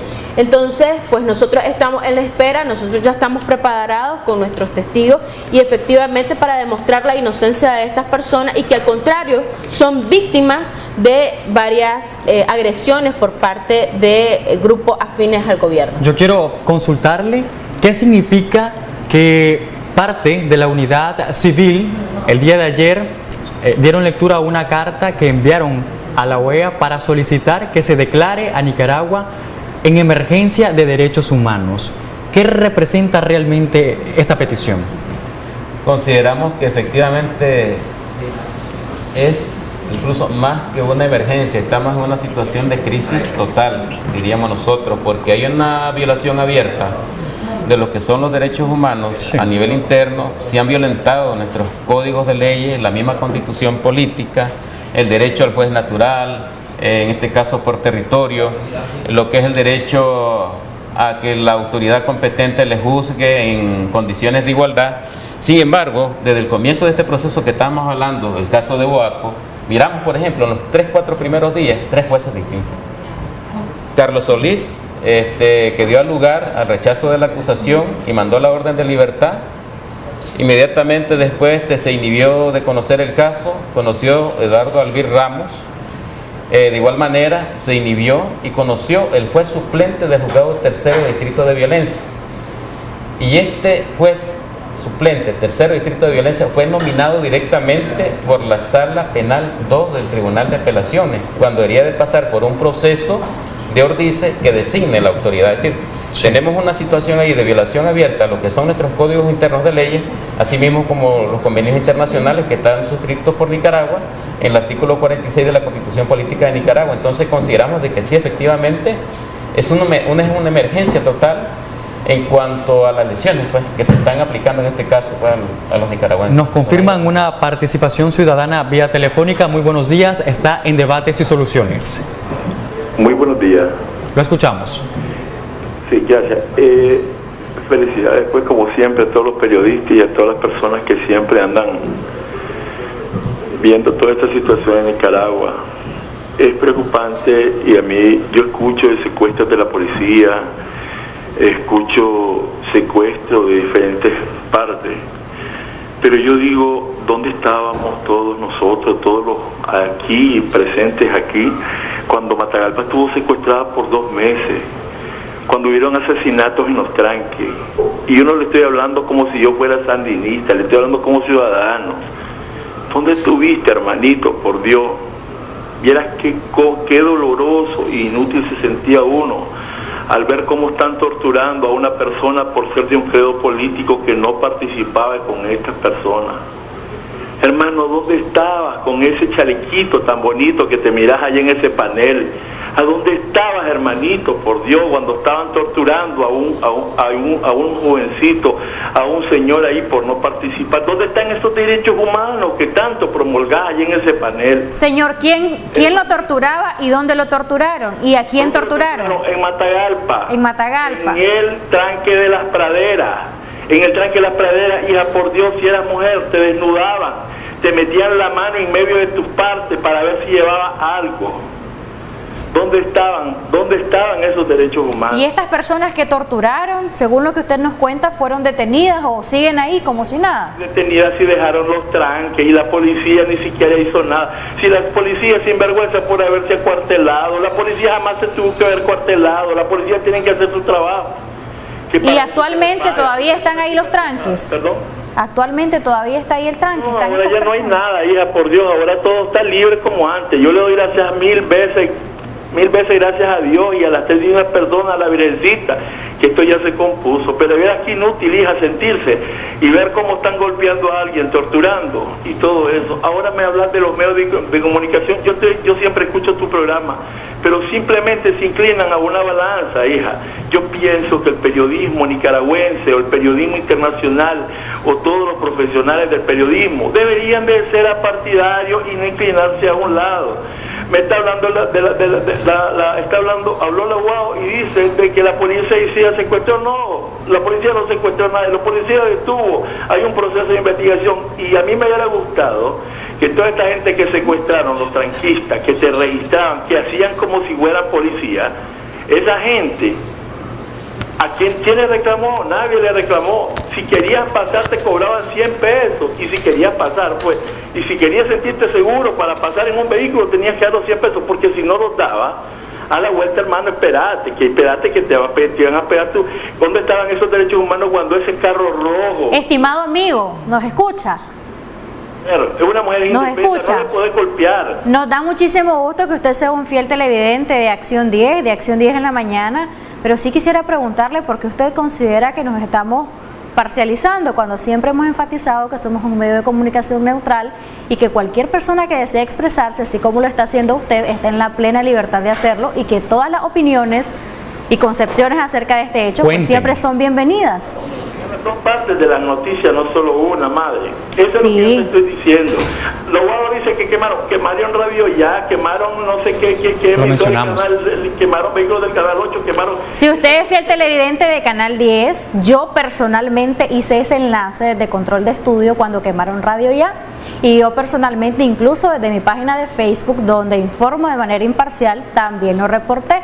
Así que le invito a que lo revise y que si usted desea venir acá y representar a esa otra parte que lamentablemente no viene, a pesar de que nosotros invitamos, pues están las puertas de este medio de comunicación abiertas para que usted venga, se siente con nosotros y nos cuente esa otra cara de la noticia que desea ver, ¿verdad? Sumado a eso, Jocelyn, quiero recordarle a nuestros amigos televidentes que cuando se dio la quema de Radio Nicaragua, fuimos los primeros en decir y condenar, porque se está violentando el derecho a trabajar, el derecho a informar. No importa, señores, si son medios de comunicación afines al gobierno de Daniel Ortega y Rosario Murillo o medios de comunicación independientes. Aquí el derecho a informar se debe de respetar en el país porque la Constitución lo dice, es la verdad. Bueno, gracias a nuestro amigo televidente y como les decía, deseáramos que nuestras autoridades vengan y se sienten acá con nosotros.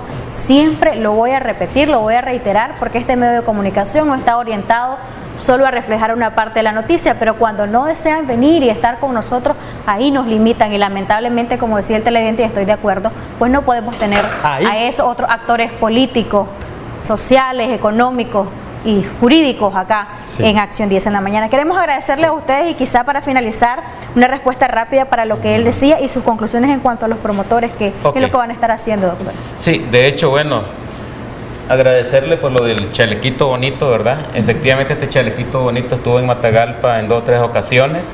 Fuimos testigos directos de la violación de los derechos humanos y esto no lo hacía el ciudadano común que estaba allí en la ciudad de Matagalpa, sino que lo hacían paramilitares y oficiales de policía que resguardaban a estos señores. También hubo material que nos fue suministrado donde hay en una torre de metal, en uno de los cerros de Matagalpa, francotiradores.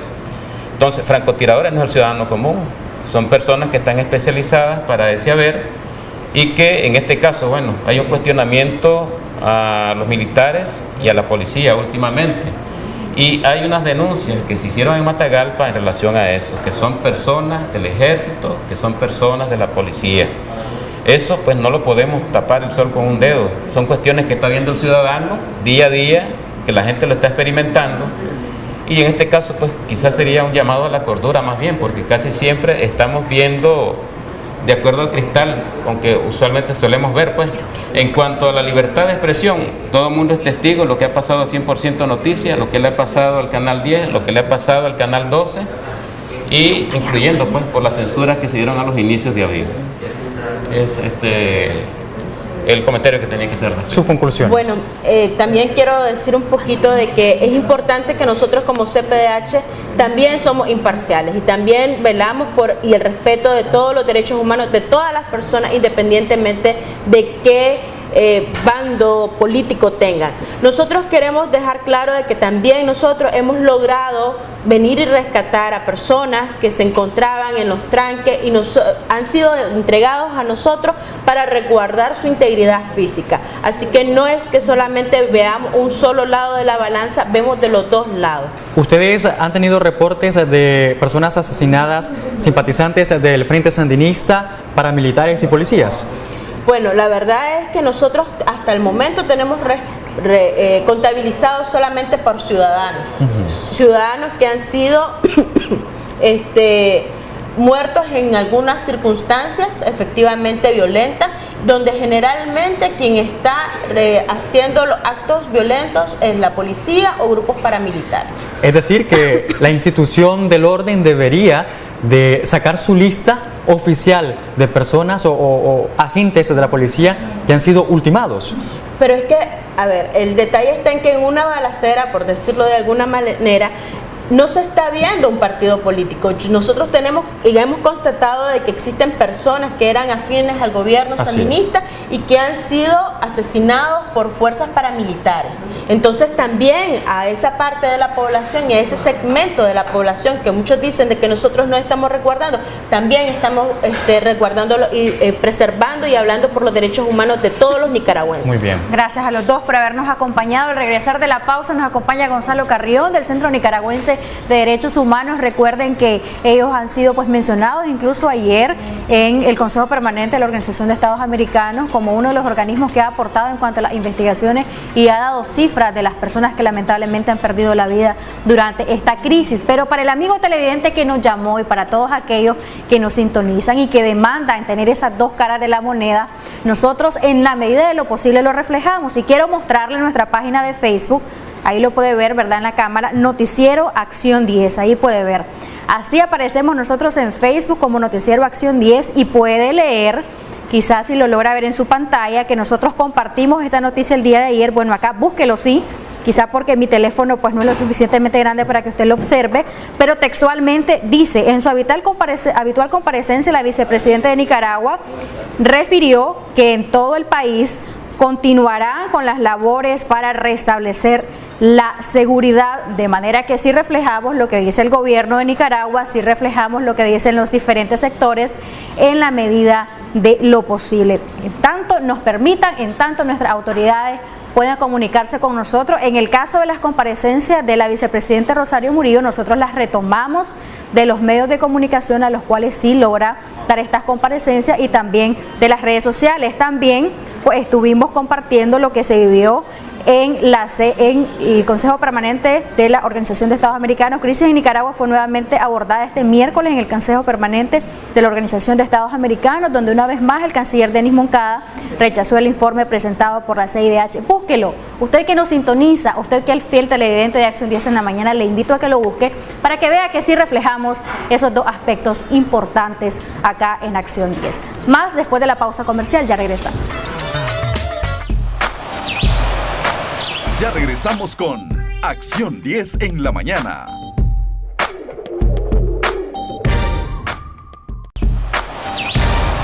Continuamos con Acción 10 en la mañana.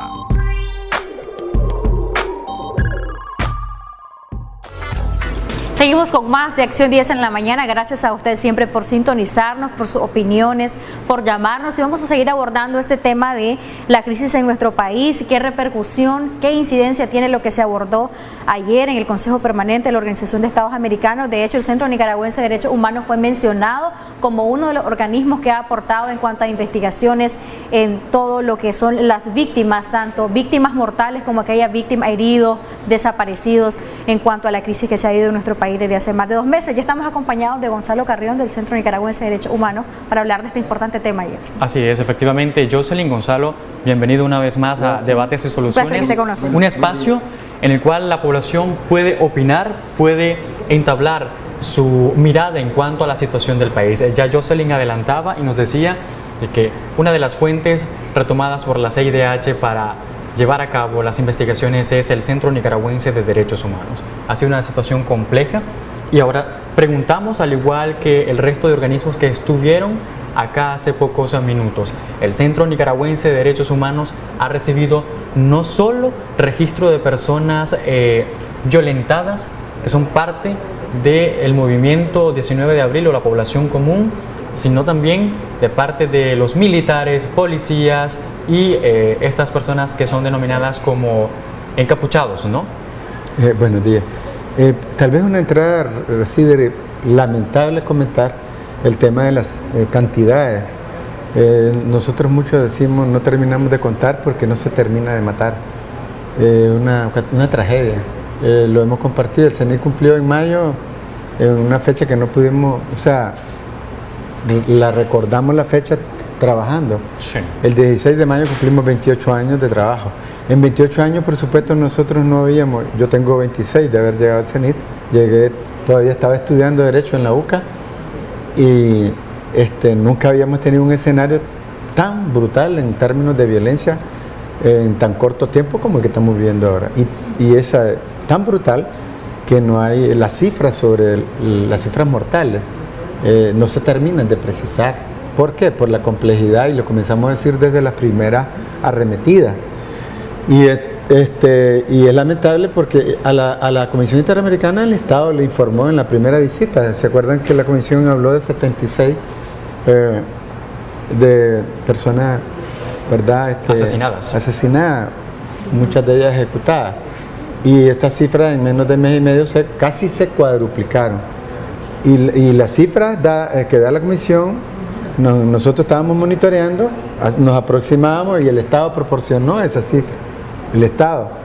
Y entonces hay una relación del Estado con la CID que da información oficial, pero si ustedes se fijaron ayer, el canciller, cuando lo entrevistan, que dé cifras, porque las negaba el informe, rechazó el informe, cuando le preguntan sobre el tema de la... Dijo que era complejo. Era una situación bien complicada, mejor no hablemos de eso.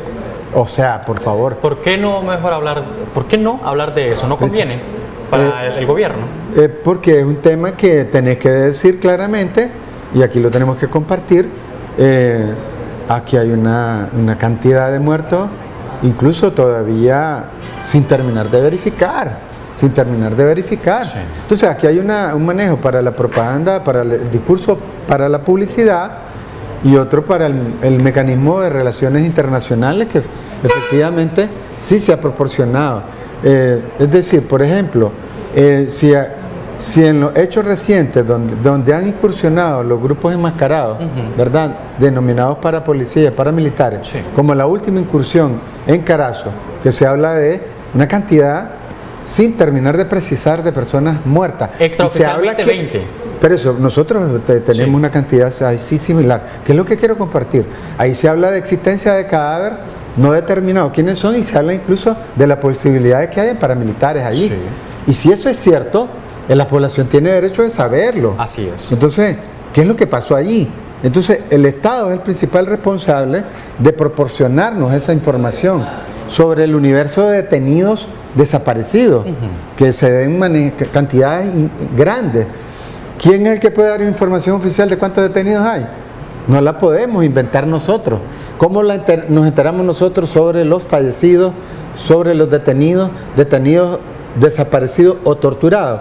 Cuando la familia va llegando, ¿verdad? Entonces allí vamos construyendo nosotros la información, pero el deber fundamental es del Estado y el derecho de la sociedad conocerla. Entonces, en esta casi 3 meses de intensa represión, violencia, no hemos terminado de tener pleno conocimiento de lo que es en cifra, y por eso hay diferentes cifras. ¿Por qué? Por las maneras de cómo la posibilidad real de verificar. Nosotros, por ejemplo, tenemos labores en diferentes filiales, tenemos filial en La Segovia, Estelí, tenemos filial en Matagalpa, Jinotega, tenemos filial en Chontales.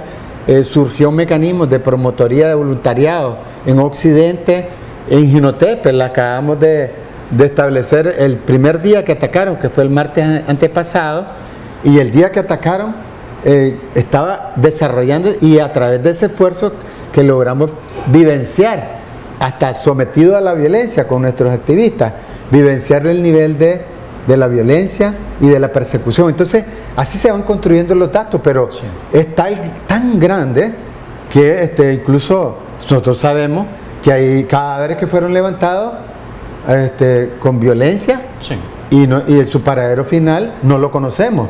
¿Quién puede levantar cadáver? Los que llegan a esa arremetida tan grande. Los armados. Entonces, claro, y con la policía, ¿no? Entonces, eso, ahí se queda una información que se denomina subregistro. Triste, ¿por qué? Porque se trata de muertos. Gonzalo, ayer el canciller Denis Moncada, en la lectura que hizo de un aparente informe, él mencionaba que habían actos de violencia, saqueos a viviendas de ex comisionados en retiro de la Policía Nacional, de comisionados en retiro de la Policía Nacional, algunos actos que él llamó actos golpistas en el mismo Jinotepe, actos terroristas.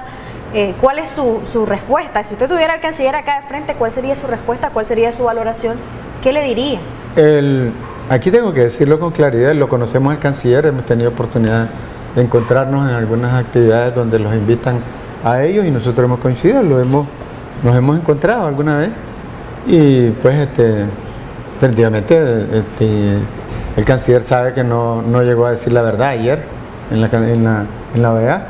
Sí. Sabe que no llegó a decir ni siquiera para contarnos en cifra la cantidad de muertos que ha tenido la gente que está relacionada al gobierno, ni siquiera para que el pueblo, y si quieren llamar el universo de población que todavía los respalda, que es una minoría reducidísima, pero para esa gente, por respeto, por el dolor que embarga, decirle, por ejemplo, a mí como ciudadano, por supuesto como abogado defensor de derechos humanos, y eso es un tema de todo el país porque nos parte la vida a todos, hubiera sido bueno saber las circunstancias en que han muerto todos los policías. ¿Cómo han muerto? Porque la mamá del último joven policía, ¿verdad? Policía apellido López, sí, ella dice, me lo mató la policía, ¿verdad? Y claramente dijo que él había pedido la baja y que le fue negada. Entonces, ¿qué pasa? Ahí sería bueno que, ¿por qué?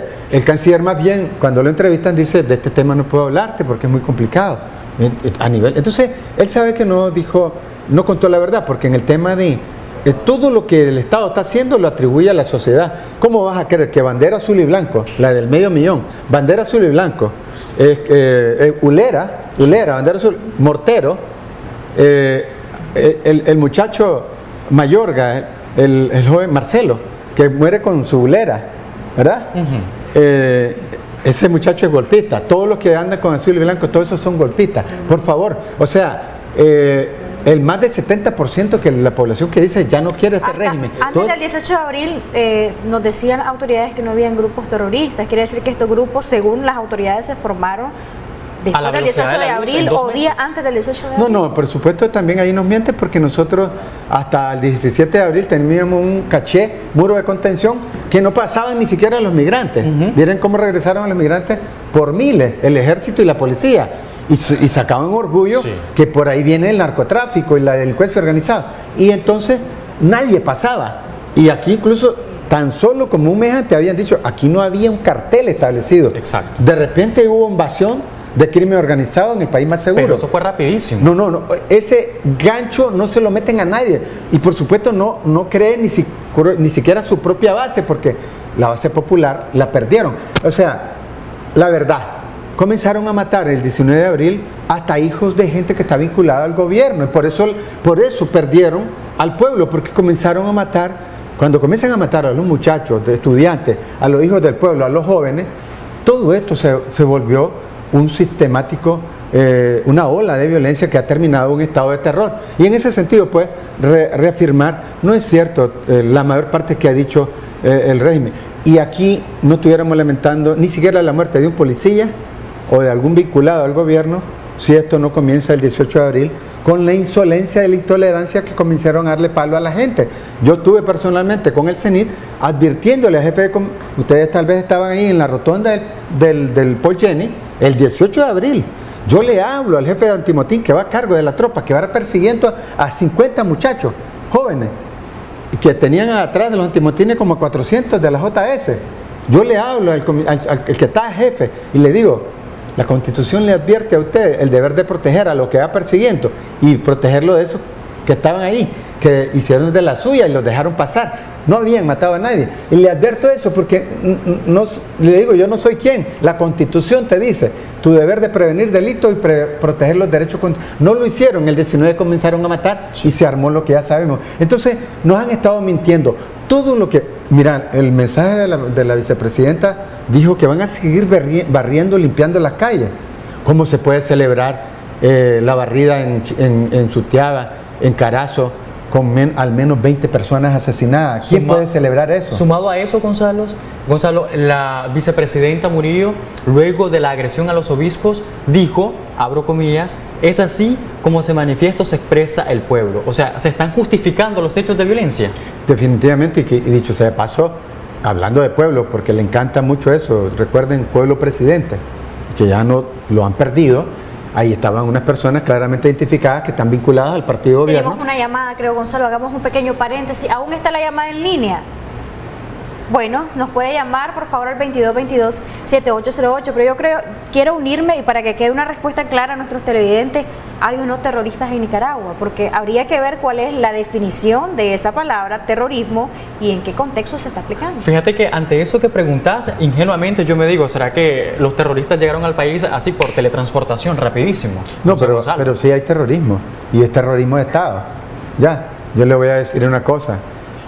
Porque sumémosle tal vez en todo el país unos 1000 que andan enmascarados. Sí. Vamos a comenzar con este tema. Yo estoy aquí dándole la entrevista a ustedes están aquí y estamos dando la cara. Así.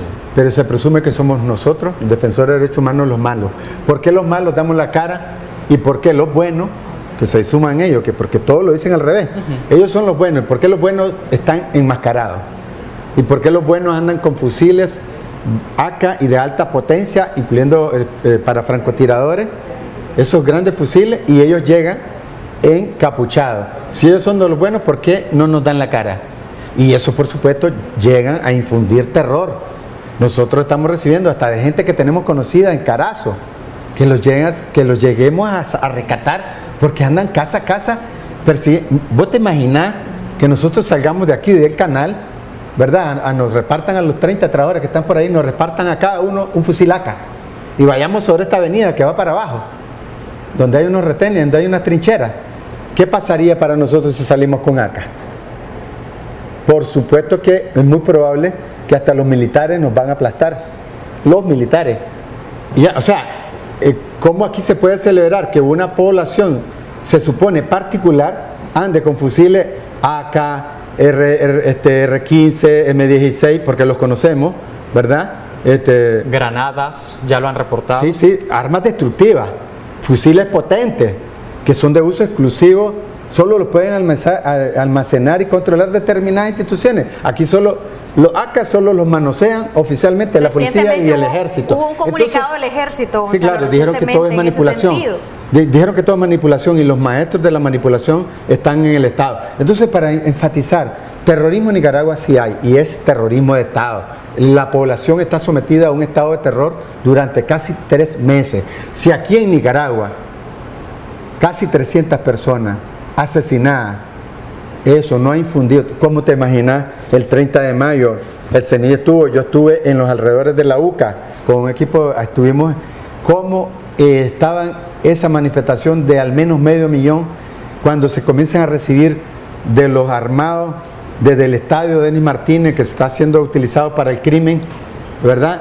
Y vos con un fusil de alta potencia que tiene alcance no menos de 800, 1000 metros, tirándole a una masa y que le pega balazo en la cabeza, balazo en los pechos. Por eso es que hubieron no menos de 200 heridos y cantidades de muertos. Ese día, ese acto, solo ese Día de las Madres, no es infundir terror, y el terror desde el Estado. Por supuesto que del lado de la protesta, en algún lugar, en alguna barricada, habrá gente que puede irrespetar la integridad de una persona, pero esa no es la generalidad.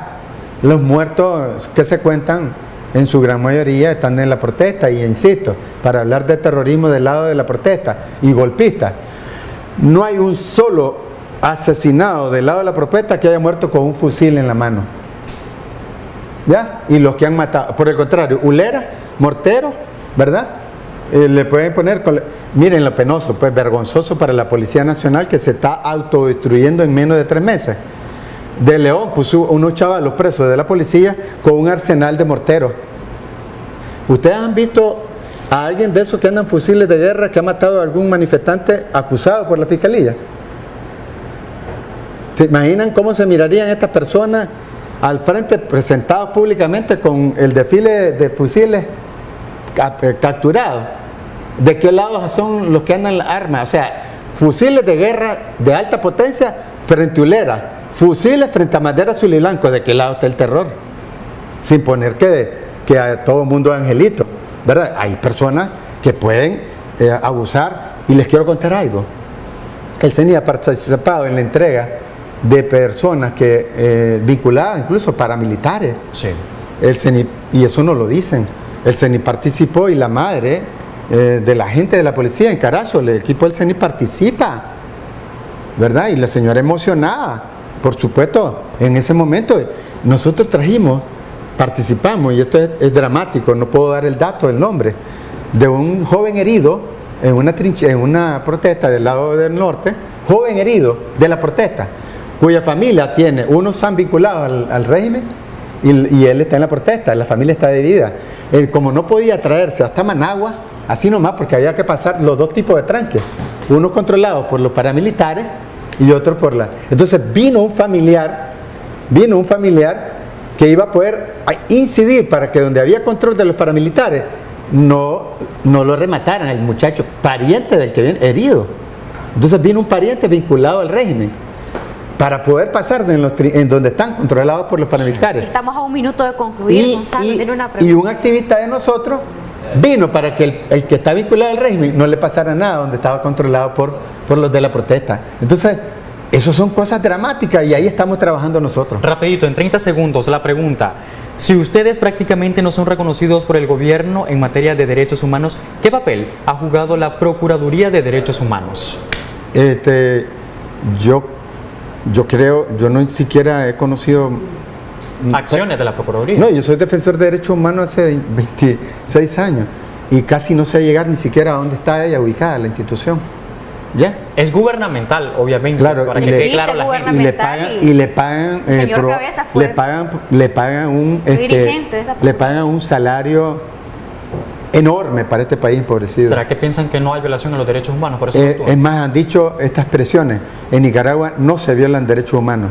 Cuando se dice que se han violado los derechos humanos, es la derecha enemiga del gobierno que inventa violaciones de derechos humanos. Sus conclusiones, Gonzalo, luego de esa respuesta, sus conclusiones orientadas a qué incidencia tiene lo que vimos ayer en la organización del Consejo Permanente, donde se abordó ampliamente el tema de Nicaragua, y qué expectativa puede haber, porque dicen que se va a volver a abordar. ¿Será que se va a aprobar una resolución?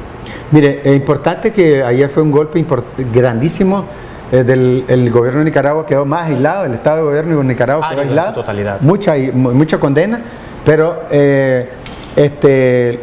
la victoria de la sociedad civil, del pueblo de Nicaragua, va a ser de acá adentro principalmente. Entonces, el llamado que haría es que hoy, en un ratito, ¿verdad?, participemos en la gran demostración cívica que acaba de haber, y se demuestre una vez más que aquí prevalece la bandera azul y blanco, y que no les agarremos la vara a esa represión armada brutal, que del movimiento social, ¿verdad?, se sigue el ejemplo de una rebelión cívica desarmada, que no hayan expresiones de violencia, si este país quiere cambiar, la gente que quiere cambiar este país no imite las cosas malas que están haciendo desde la represión sistemática. Gonzalo, llegamos a la parte final. Esta es tu casa, como siempre, ¿no? Nos despedimos, feliz día.